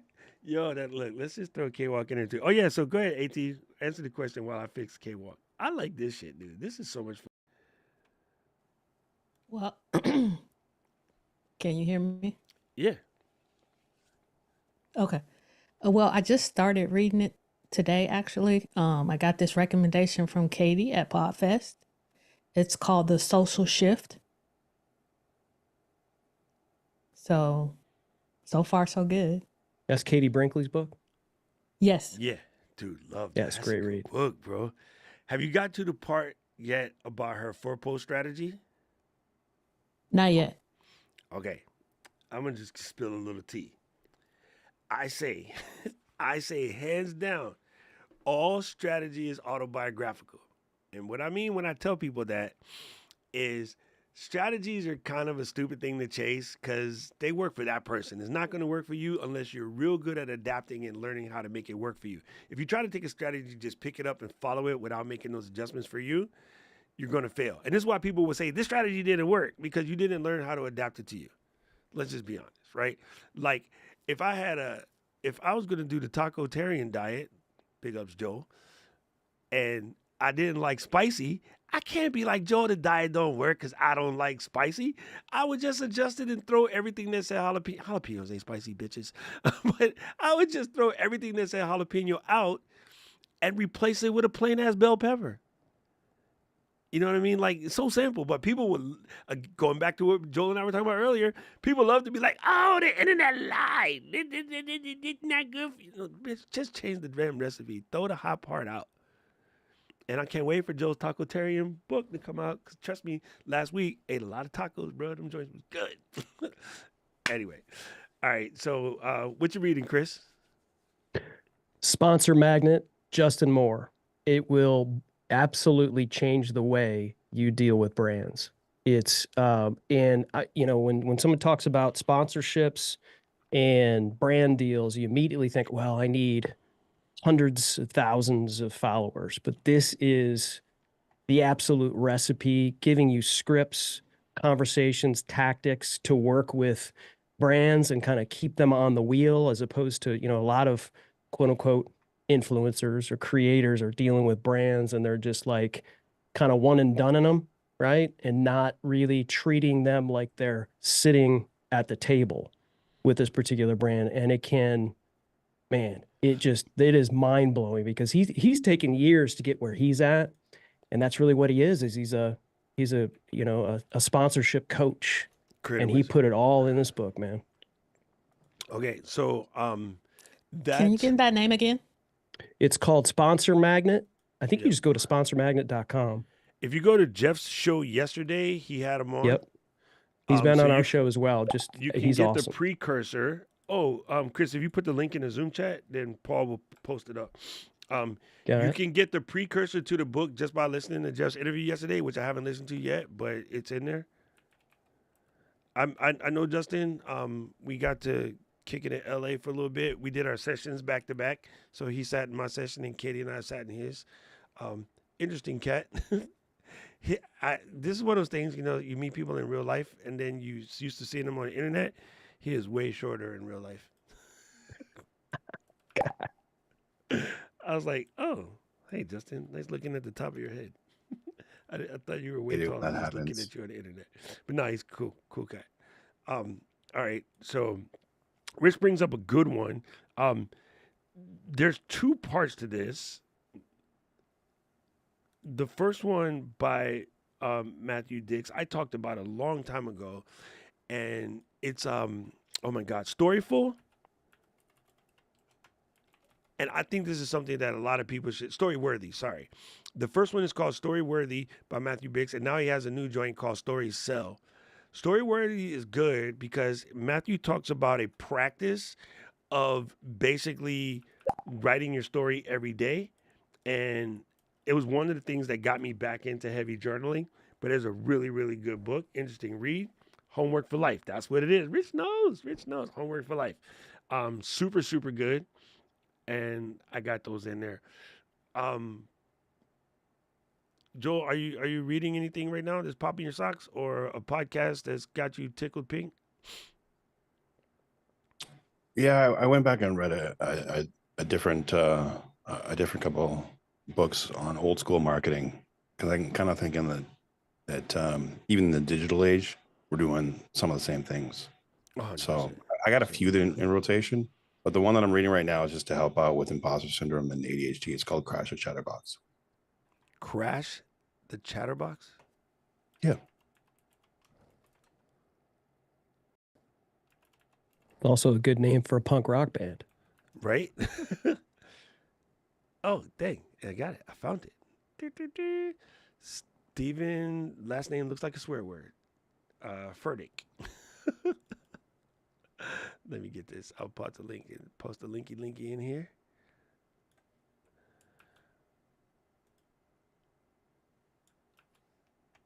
Man, you know me. I'm still having hardcore fights about people and their love for that damn word that I swear to you is made up. However, I don't like the term IS. You're not trying to be somebody else, so you're not impersonating anyone, and you ain't sick, so you don't have a syndrome. What you have is perfectionism, and that perfectionism leads to the procrastination that stops you from wanting to do what you want to do. So all you really have is a fear of failure. End of story. Calling it this new thing and making it sound like something that's a new disease that everybody has is the same thing that happened when people who used to just kick the blankets at night all of a sudden started going to their doctor asking them about if they got restless leg syndrome. Man, I was 38 before I ever heard the terminology restless leg syndrome, and I worked in the medical field. I worked in a freaking hospital. I never heard that come up. It shows up on TV one day, and fools is running around, oh, I got to go to the doctor. I got to get this medicine, Luminesta or whatever the hell it is, to check out my restless leg syndrome. And I'm like, what in the hell? So it's weird because Dr. Paula Rosecrance's research on imposter syndrome is legit from 30 years ago. And nobody heard that terminology till about 2019. And then the terminology exploded during the pandemic because we had nothing better to do but watch each other bitch on the internet. That's fair. I've actually never heard anybody confront it before. I totally agree with you. I just kind of use the term. That's what everybody else does. Regular basis. I confront it on a regular basis because I have a thing where I don't like people. I have a problem with words. I have a problem with words because we misuse words on a regular basis, and we have built whole ideologies around words that people are misdefining. That one drives me nuts. My mom used to get mad at me. So we owned a retail store, and people would come in and be like, oh, what TVs do you have on sale? And I would say, all of them. And then they come in and be like, oh, wait, is this the regular price? That's the price. And they were like, well, I thought you said it was on sale. Everything here is on sale. What you want to know is what is in here that is running a current special or is at a discounted price for some limited time. That's not what on sale means. But we co-opted that noise, and you came in here asking me this question because you just assumed that somehow the mom and pop store is more expensive than Circuit City or Best Buy. So take your ass to Circuit City or Best Buy. I'll see you end of the day. And they'd be like, well, now with that attitude, all right, go ahead, knock yourself out, player. So they go to Best Buy, and the 27-inch Vega is $799. And we had that bitch for $599. They would come back, and they would be like, oh, you're cheaper than Best Buy. Yeah, ass. You just looked at us like we're the small store, so we must be, like, robbing you. Well, Best Buy said they will match the price, so can I get it cheaper? No. And what if your kid said, no, Mom, I'm not smoking weed? But if you tell them I found the joint and like, okay, I'm smoking weed, what would you do to your kid? That's the same thing. Best Buy will lie to you unless you're smart enough to ask for a discount. If you want to work a business like that, knock yourself out. Matter of fact, I'll drive you back over there. You know what I'm saying? Like, go the frick away. Like, and I just never liked that. I never liked that sort of attitude. I never liked that mentality. I never liked people using words that don't really mean what they are. And to me, as a person whose job is to normally shake people's excuses, that excuse kept coming up over and over again. And that excuse comes from people who are highly trained. This is a fight that I would have with Yolanda every Saturday. Not anymore. She done found her little lane. She thinks she's cool now. She walk out with a little step. You know, you got the little pimp walk, like, she got a little swag. But in the beginning, I'm like, girl, how the hell are you scared to do this? You done passed the bar exam in multiple places. You passed law school. Like, you know, parents that raise kids talking about they scared to be on the internet. Kids are assholes. How you survive that? You scared to make a video? You sound real stupid right now. So, you know, or I wanna find a filter so I can make my skin look smooth on the camera. Aren't you a pastor? Yeah. Maybe I was fucking high in Catholic school, but isn't vanity sin? Kirby like, damn, Doc, why you got to comfort him like that? Because they full of shit. That's why. You can't be a pastor talking about, I need a filter so I can look good on camera. Like, the last I heard, vanity's a sin. And God didn't make no mistakes. So you should just show up the way you need to show up and stop trying to look unnecessarily cute. Like, yeah, so I'm just not a fan of the bullshit. So that's not saying this book isn't good, because calming the voices in your head is a whole different thing. And I think one of the benefits that we do have as Gen X creators is we learned how to mitigate our ADHD long before the diagnosis ever existed, through various tools and techniques and ass whoopings and detention and small prison sentences, court cases. Like, we figured out how to mitigate all of the weird things that go in our head.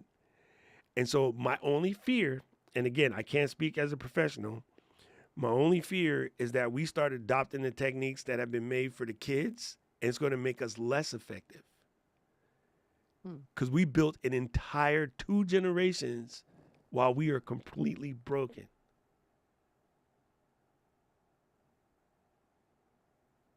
Isn't that crazy?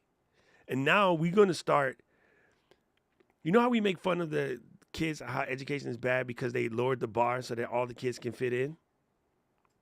When we went through that, the bar was here. And we figured out how to touch that bar and kick that bar's ass and climb over it. We didn't have that everybody gets a trophy shit. No. Didn't mean to curse, but Yo, I was in special ed until 3rd grade, and then somebody go, ain't nothing wrong with that boy. That boy's the smartest kid in this damn school. Why is he in special ed? Because they didn't understand it back in 1970-something.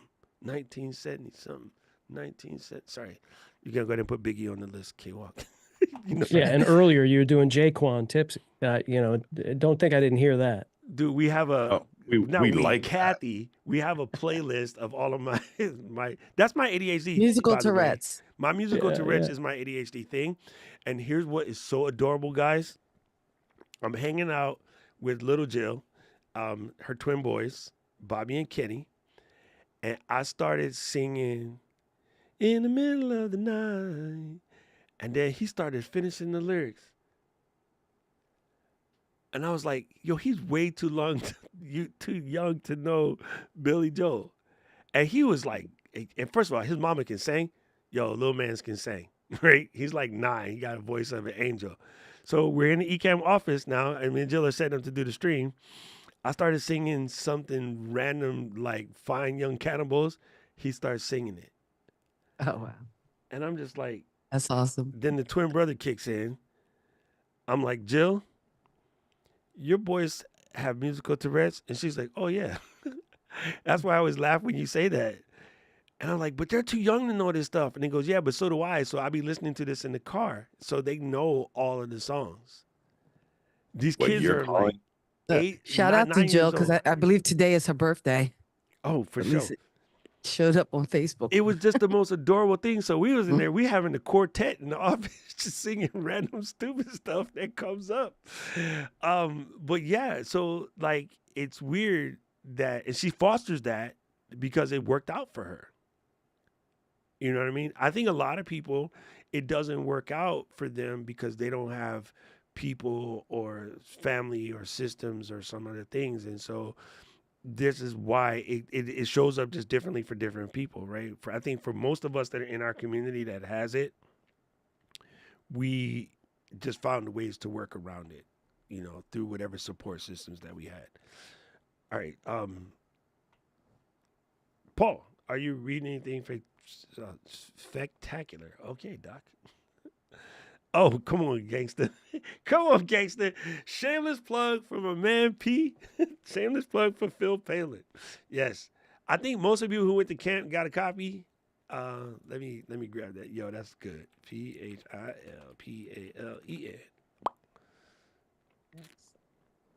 Dude, where you at, Amazon?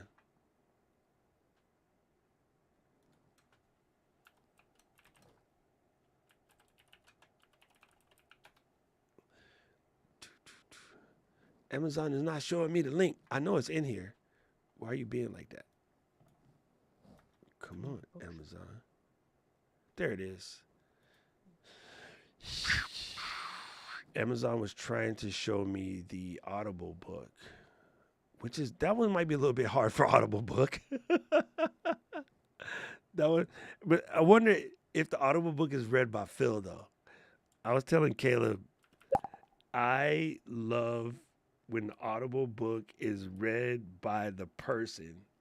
It To is. me, it has a certain je ne sais quoi about that Yeah, life. it is read by Phil. Yeah. Okay. All right. K-Walk, what did you have for your book? I didn't really have, I don't know whether it's creator specific, but I did put it in the comments that I just finished reading the Let Them Theory by That was my Mel book, you Robbins. shit. You can't come up on my Excuse show and steal my pick. Anyway, then I wouldn't be a disciple, would I? I love you. I love you. But again, for us Gen X slash Bro, come baby on, girl. Tell them boom. about Anyway, it. Tell them about it. again, we've come from this generation that didn't get our ADHD and different things diagnosed, and we've had to kind of sit quiet in the corner, speak when spoken to, and this whole idea of the let them theory is not taking on that and not trying to change people. Okay, so it's just kind of all right, y'all want to argue and fight and act a fool like my family can do sometimes. Let them.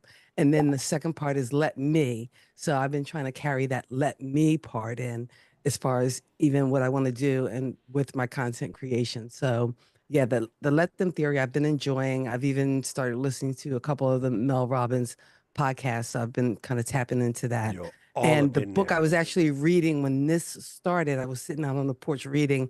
Then I got the notification that, oh, podcast starting in 30 minutes was called Make Time. And again, that was just about giving me a time management system. And I've read a few books and tried a few things. So I'm always looking for something that's going to make my processes easier, especially with all the shit. I'm sorry, I don't know why my mouth is so foul today. Hey, because you Those in my kids have show. gotten to me this Doc week. has that effect on people. Shout out, But Chris. all the crap I got to do at work, and then trying to separate it from what I need to do once I get home and once I get into my own life to the other stuff I have to do as a community leader and head of a Juneteenth committee and just all the shit. Anyway, but Make Time is a book I'm kind of diving into that is got some pretty easy, simple strategies as far as coming up with a highlight and putting your focus as opposed to all those to-do lists and other things that kind of steal your joy when it comes to meeting goals. Oh, I'm gonna keep this thought in my head and you press that in because I say something about that. Dude, Let Them is phenomenal. And I have Obbs has absorbed that got book. it. I sent it to Lou. I sent it to Kate's. Like I got everybody in on this joint. Like it's really good, and it's one of it has been a saving grace for me, especially like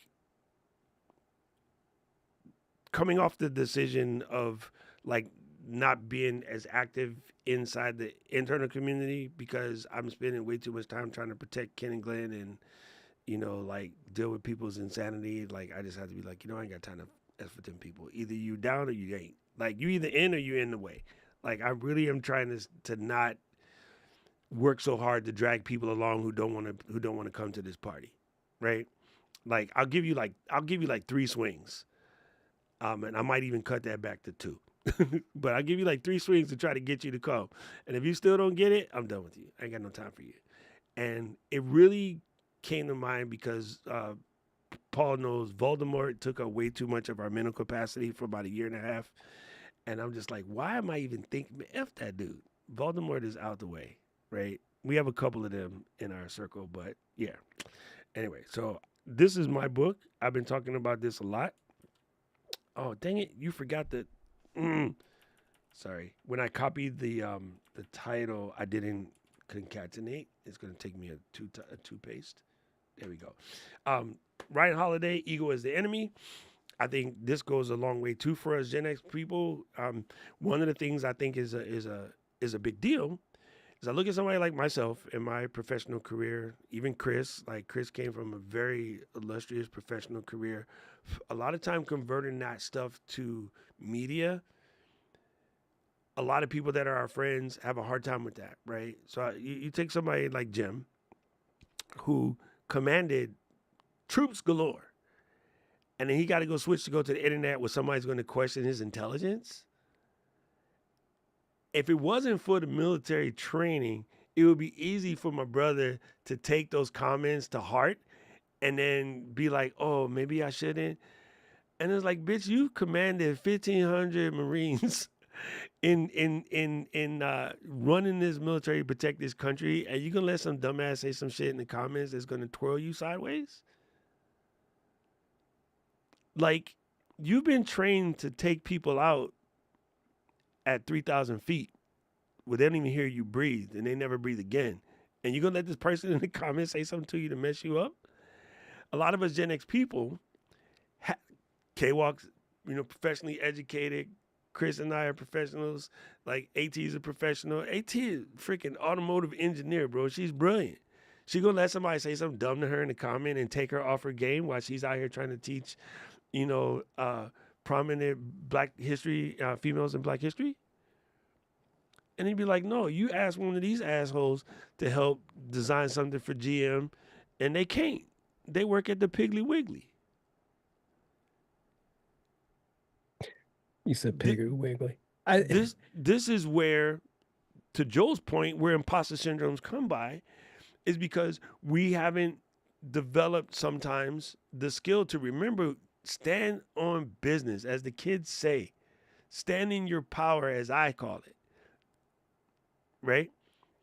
And can't nobody come for me in the comments.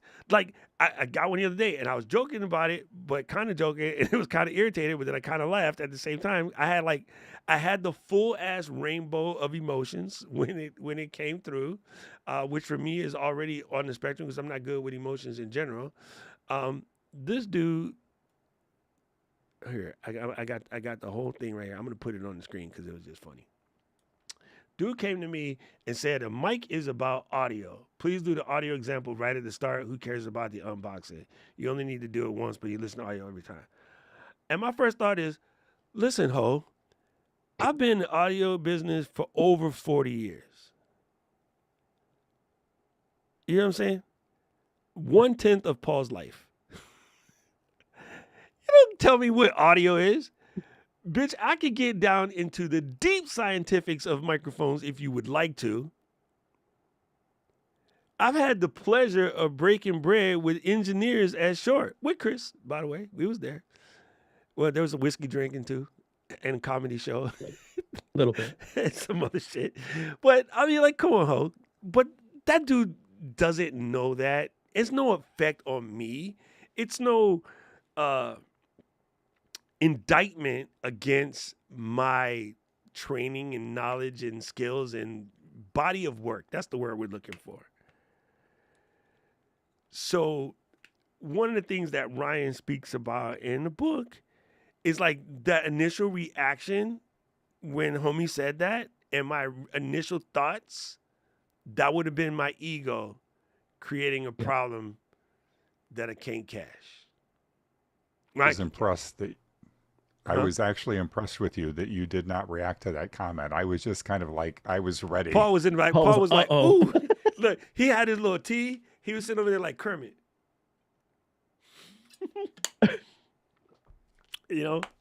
That's funny, Paul. But look, I always tell you folks, when people come hot, let it marinate for a little bit because somebody in your community will come back. My partner in crime was like, bro, chill. But then second of all, it's my channel. I like unboxing shit. I'm a little children when I get something new. I'm like, oh, new shit. Woo, let's go.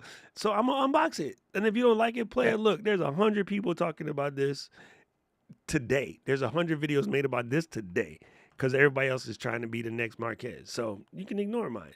My that's videos it, was man. for y'all. Y'all know I will unbox a box. I get an empty box and unbox that bitch on camera and hang out with y'all because that's what we do. We family, you know? First thing I say when I see comments like that, we get them all the time, is whoever this is, Billy, we're not for you.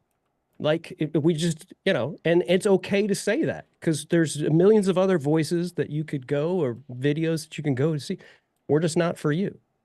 You wouldn't believe the comment that we got. We did a show the other day with Neil Schaefer, who wrote Digital Threads, and the comment came from Twitch, of course. And it was this long diatribe calling us shills and, talking about, influencers are like just awful, awful things. And we got to the end of the show and there's that post show where you're kind of like, with the guest hanging out. And I pulled up the comment and we were crying laughing. So it was just like, we celebrated it. Like, it was just like, it was a moment for us. And I think just, what happened with me for years is I was in all these bands since I was 13 years old. I've had beer bottles thrown at me on the stage. It's, and then you just learn to just say, well, obviously we weren't for this person who chucked a Budweiser at my dome in the middle of a set. We're just not for them. Yeah, that's tell cool. them, don't throw a Hefeweizen, bitch. If you're going to throw something, at least throw me an IPA so I could drink it. Right. Keep it sealed so I can, yeah, exactly. Just like, thanks, homie. Somebody who's got trouble, I think, back to the IS, conversation. I don't want to circle back because I know it's a prickly point for you, but I'm just I think prick. Especially, being involved in music and content creation is, I think there's a line where people are influenced, by Marquez, or they're influenced by Tom Buck, or they're influenced by whomever.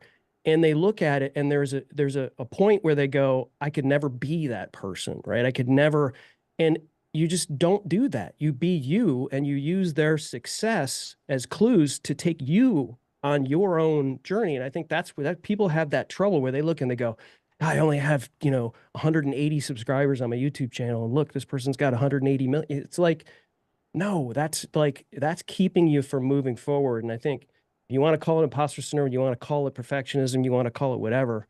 It just is, use your influence to move forward. Don't use your influence to say, I'm never going to be that person. That's so good. And Joel is correct, man. I often think what's going on in that person's life that makes them feel like they got to come and say something hateful. That's something Mel talks about in her Let Them book as well. And again, the one thing that's cool, and Kathy, first of all, thank you for asking that question. One thing that's good about reading and studying about the craft is it does allow you sometimes to see something that you fully know, but you don't get to put in practice.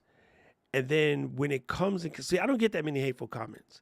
So when you get one, it might impact you more. Like, I think if you got a lot of hateful comments, you might start to become numb to it. When you get them once in a while, you might be like, but, I do agree with the idea of what Joel said is a lot of times that noise is coming from them.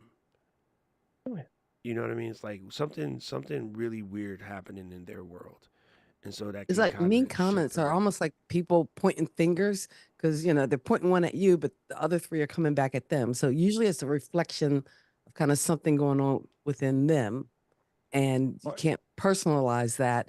And Lord knows I know as a school administrator, if I had to personalize every bad name some parent called me because I had to call and tell them that their child was being an absolute ass. Oh yeah, I wouldn't be able to hold my head up to go home. But again, it's them maybe having a problem with, hey, maybe their parenting skills. But again, they're going to take it out on me. And that's what the comment section does sometimes. People might have their own insecurities and flaws. But again, haters going to hate.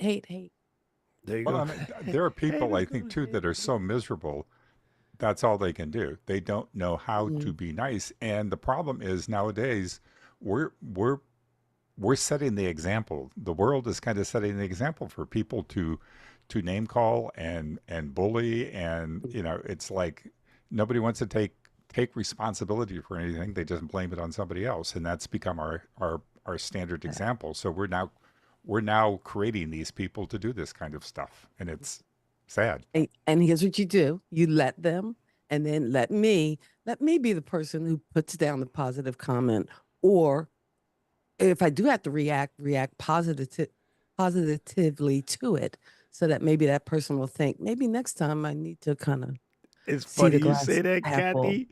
You know what I really was going to type, and then I decided don't type nothing at all. Here's what I was actually going to type. I was channeling my little sister Diana, and I was going to put, "May the Lord bless you and keep you always."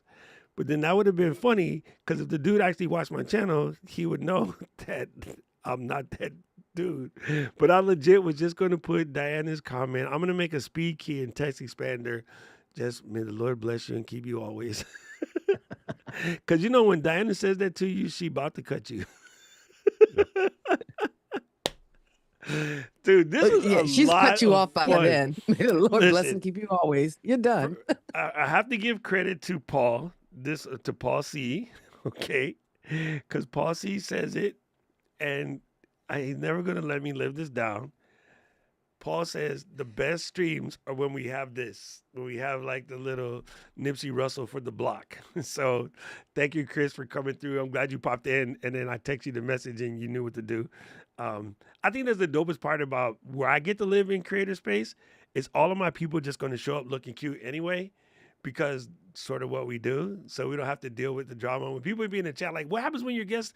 I don't really have that problem. Most of my guests is going to come through looking fly, and then we have a good conversation. Joel, thank you for your comments, because I know that you are sort of in this process of figuring out what you're going to do with your content and your Tacotarian thing, which is amazing. Damn it. Trust me, I've been eating a lot more tacos recently since I heard you say that. I thought you were joking. And then I've been doing it, and I am down to 254 now. I was almost 270 when I started. And so, yeah, I mean, I'm not on 100% Joel Tacotarian diet, but I'll be looking for tacos now like nobody's business. So, you know what I had yesterday, Joel? I took a picture for you, and it's funny because then you came on the stream today. I had a spicy ahi, tuna. Sorry, a spicy ahi taco. Nice. And so they basically take the ahi, the part that's not pretty for the sashimi. They just take a knife and they go like that, and then it kind of turns into like a paste almost, or like a ground beef, a tartare, and you mix it with mayonnaise, sriracha, a tiny little dab of sesame oil, and then sounds they good. put a jalapeno on the top of it and a little piece of cilantro. And then the sauce itself is basically just mayonnaise, that the taco sauce where it's like the what do they put it in? The one with the all crema. time? Yeah, the crema, but they put it in something all the time, and it's like become the sauce for it. I can't think of what it is. It's like that orange kind of mayonnaise, but it's not sriracha mayonnaise. My brain's skipping me right now. Oh, Awesome Blossom. You get an Awesome Blossom, that sauce? It's kind of like that. There's a name for that sauce, which escapes me. But it's in a tiny little fried tort, and it's just, oh my God, so delicious. That sounds great. One of my favorites to super this low day cal. at the sushi restaurant but down the street has put it on the menu is they make a salmon sashimi taco for me. It's awesome. So good. So good. Look, K-Walk is writing down a recipe over here. Yeah, y'all are making me hungry. Yo, this was super good, fam. Like, thank you guys for coming through. Don't forget, we do this on Saturdays. Like, we do your Q&A. And then if you like the concept of coming in and wanting to hang out on the panel, these people are all members of the Drop Squad. So you can just click the little join button down there in the bottom. I just realized, thanks to Keisha and Valerie, that somehow my Discord link to join that way got broken. I'm not immediately fixing it because I'm having another conversation with Rob. We were supposed to do this on Thursday, but Rob got sick. Remoulade. Thank you, Rich. I'm trying to come up with a better plan as far as doing it in either fourth wall or putting it back on Uscreen because Discord is having some challenges at the moment. And now that Ecamm for Zoom works so well that the thing that I hated about doing it in Zoom is kind of less dramatic right now. And then, Alicia, forgive me for I have sinned. Yolanda keeps getting up in my business about how much she hates being in Discord. And yeah, if the Discord thing is, and Alec and Yolanda both giving me grief about this all the time, if the Discord thing is a block for people, then although I like Discord, I need to remove that block. So after I talk to Rob, I'll make some adjustments, and it's either going to be straight through fourth wall. We'll just do this like we do now, and then all of the members only content would live in fourth wall, or put it back on Uscreen after I have a conversation with Rob. So there's that. Chris, are you coming to NAB? No, sir. What about Podcast Evo in Chicago? No, sir. I have a strategy on my attendance at these conferences. We could share that offline. Okay. Listen, Doc, you didn't get to the second part of my question. I asked Which about was? the reads, but I also wanted to know, and again, in the series, will we have another video on creator reads? Because I know you did one back in December. Yeah, But yeah, we haven't yeah. had one in a while, so put I that should on the do- list. I should do a new one and just include what you guys shared today because these are all good, right? There you go. I just I'm got writing content for you. You know what I'm saying? Look, you got Kathy GPT. up Gotta in write this it for bitch. yourself. I Ooh, do. damn, I she do. throwing the darts. She just like, Yeah. I told you I've been hanging around you too long. oh my God, dude. Listen, Y'all don't want to go listen, to a AT. I'm conference. channeling you. Out the I'm gate. channeling you. Y'all don't want to go to a conference and watch AT school people, yo. See, that's Louise. She had them tuned. She had them tuned up. Are She y'all gonna had be in them- Atlanta again? We're in the process of thinking about that one. But Okay. what we just did, Chris, for the last show, and we actually tested it in 4th of July. Kathy was there to help me with that. We did these pods and we set it up in Movement. I mean, Evo Fest. And it was glorious. Like people come in, they record their shows. Like they just, they loved it. It was really good. So we're going to probably do something at NAB. Like I'm in the process of signing some deals right now to let that go down. Be fun. Yeah, our conference situation is going to get a lot better, people, now that I don't have to really pay attention to community anymore. That's basically Jill and Paul and Daniel guys now. I can just focus on dealing with partners. And the best message was from LD. That means you get to work with me more. Yay. Because, yeah, LD's the bomb. Right, Louise? Like, yo, she was in her element. That was, to me, as a coach, the most beautiful thing was watching AT shine at that conference, yo. She freaking crushed it. And when we were in Atlanta, the other person who quietly act like they don't know what they're doing and who shined like that was Janice. Janice was running things. Her mama and her southern mama Janice is a come out. boss. Yo, she bossy. Y'all don't know. Janice coming all cute and southern lady. Hey, y'all. How y'all doing? Blah, blah. She's like, listen, I'm going to need you to get over there. You over here. Y'all been in the box too much. You got to get out. Like, I was like, who is she? She wasn't there 5 minutes, and she had name tags for everybody. Yo, And she- homegirl was is a the- boss. yo, she was bossing it. She was bossing Love it. it. Luis, go get something to eat. I got the kid. Get out of here. Blah, blah, blah. Like she was running things. So I like those shows where our people get to come in and like find themselves. And I think the most heartwarming thing is when Alicia said she knows more than she thought she knew. I love that. That to me Awesome. was so big, right? When you get to put your stuff in the practicum differently, this is why I say don't hold back on where you think you are. And Chris alluded to it earlier. Like you know more about what you do, but you're not going to know that unless you actually just create some stuff. Yeah. Right? So watching other people create shitty content and being like, man, I could do better than that, and then not doing that, yo, that's a disservice. Don't forget the other lesson. Your excuses suck. I learned that by helping people. Because you get to hear them.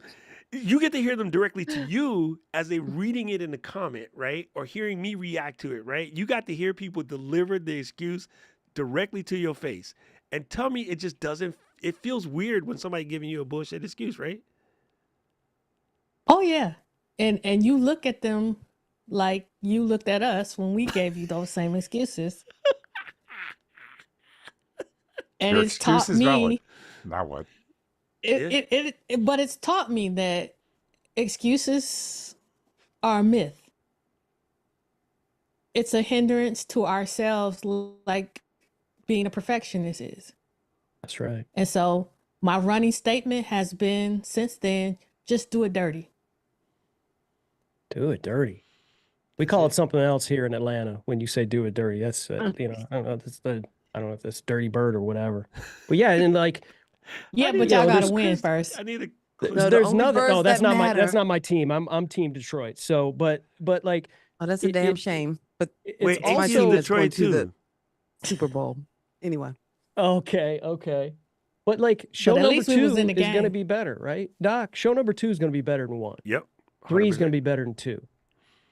You know, When I went to the doctor there's no yesterday, and they were like, "Oh, you know, what is important to you about this sort of journey?"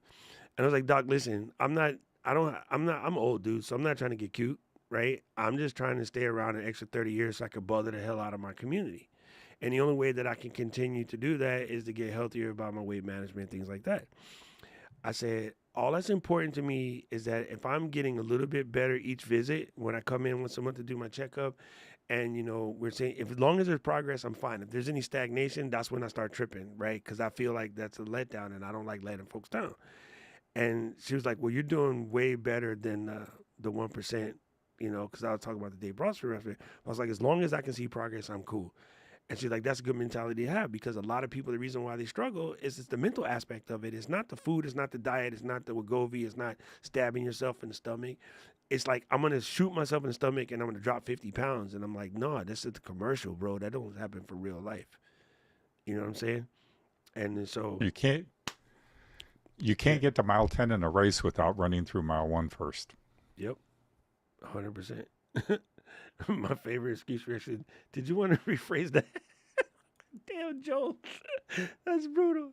All right, fam. I'm going to get, because I got class in 20 minutes. And I need to get coffee because I got to put up with Yolanda.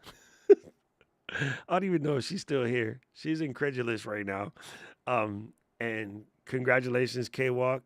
Can you please just beat the damn cheats?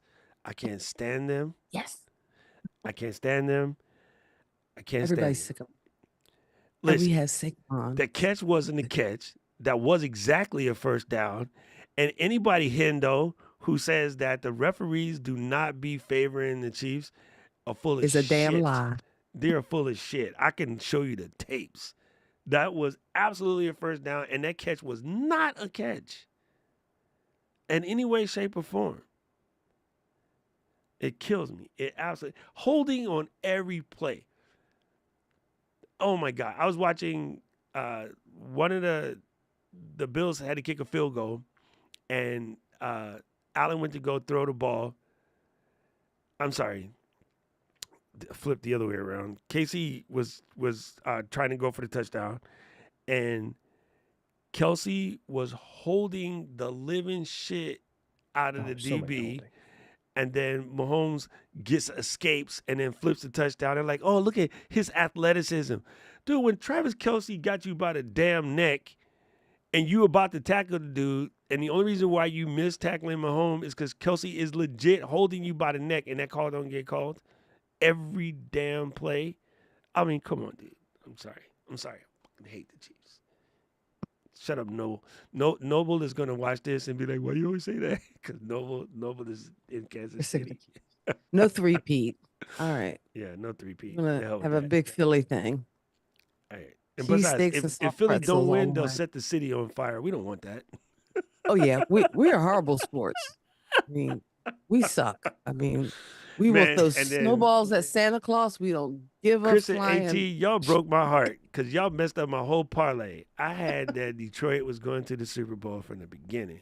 Y'all effed It's me up. too soon. Too Dude, soon, man. We Too we soon. were playing on borrowed time. How you gonna have over 12 people on defense on the IR and think you going to the Super Bowl? Yeah, that's true. People are not being I realistic. believed. I I'm believe. sorry. I've been a Lions fan Ooh, what way the too hell? long for that. What the hell did What I just happened? do? I don't know. I don't know. Oh, we Dude, got twitchy fingers. I'm like all up in Joel's forehead got huge. Sorry, Joel. No, I get I'm that a lot. sorry. Lock those I've been a overlays, Lions Doc. Come fan on. my whole life, and I'm Same. just cautiously optimistic. I have not drank the full glass of Kool-Aid. There's still Kool-Aid in my Still in my work to cup. be done. Oh my God. All right, family. I love you guys. I'll see you guys on Tuesday. Lou and I will be here to record on Tuesday. Thank you, Chris, for popping through. Lou and I just set up a guest workflow, so we'll have you come on Creators Unstuck soon. You and what's that to. boy's name? Jim Lieutenant Colonel James Fuse. Fush. I was like, let's have a whole show, the F and C. Like, who the hell taught y'all how to spell? Don't tell them. Don't tell them, Chris. They're going to get mad. Anyway, love you guys. I'll see you Tuesday. Peace out. A-Town Stomp.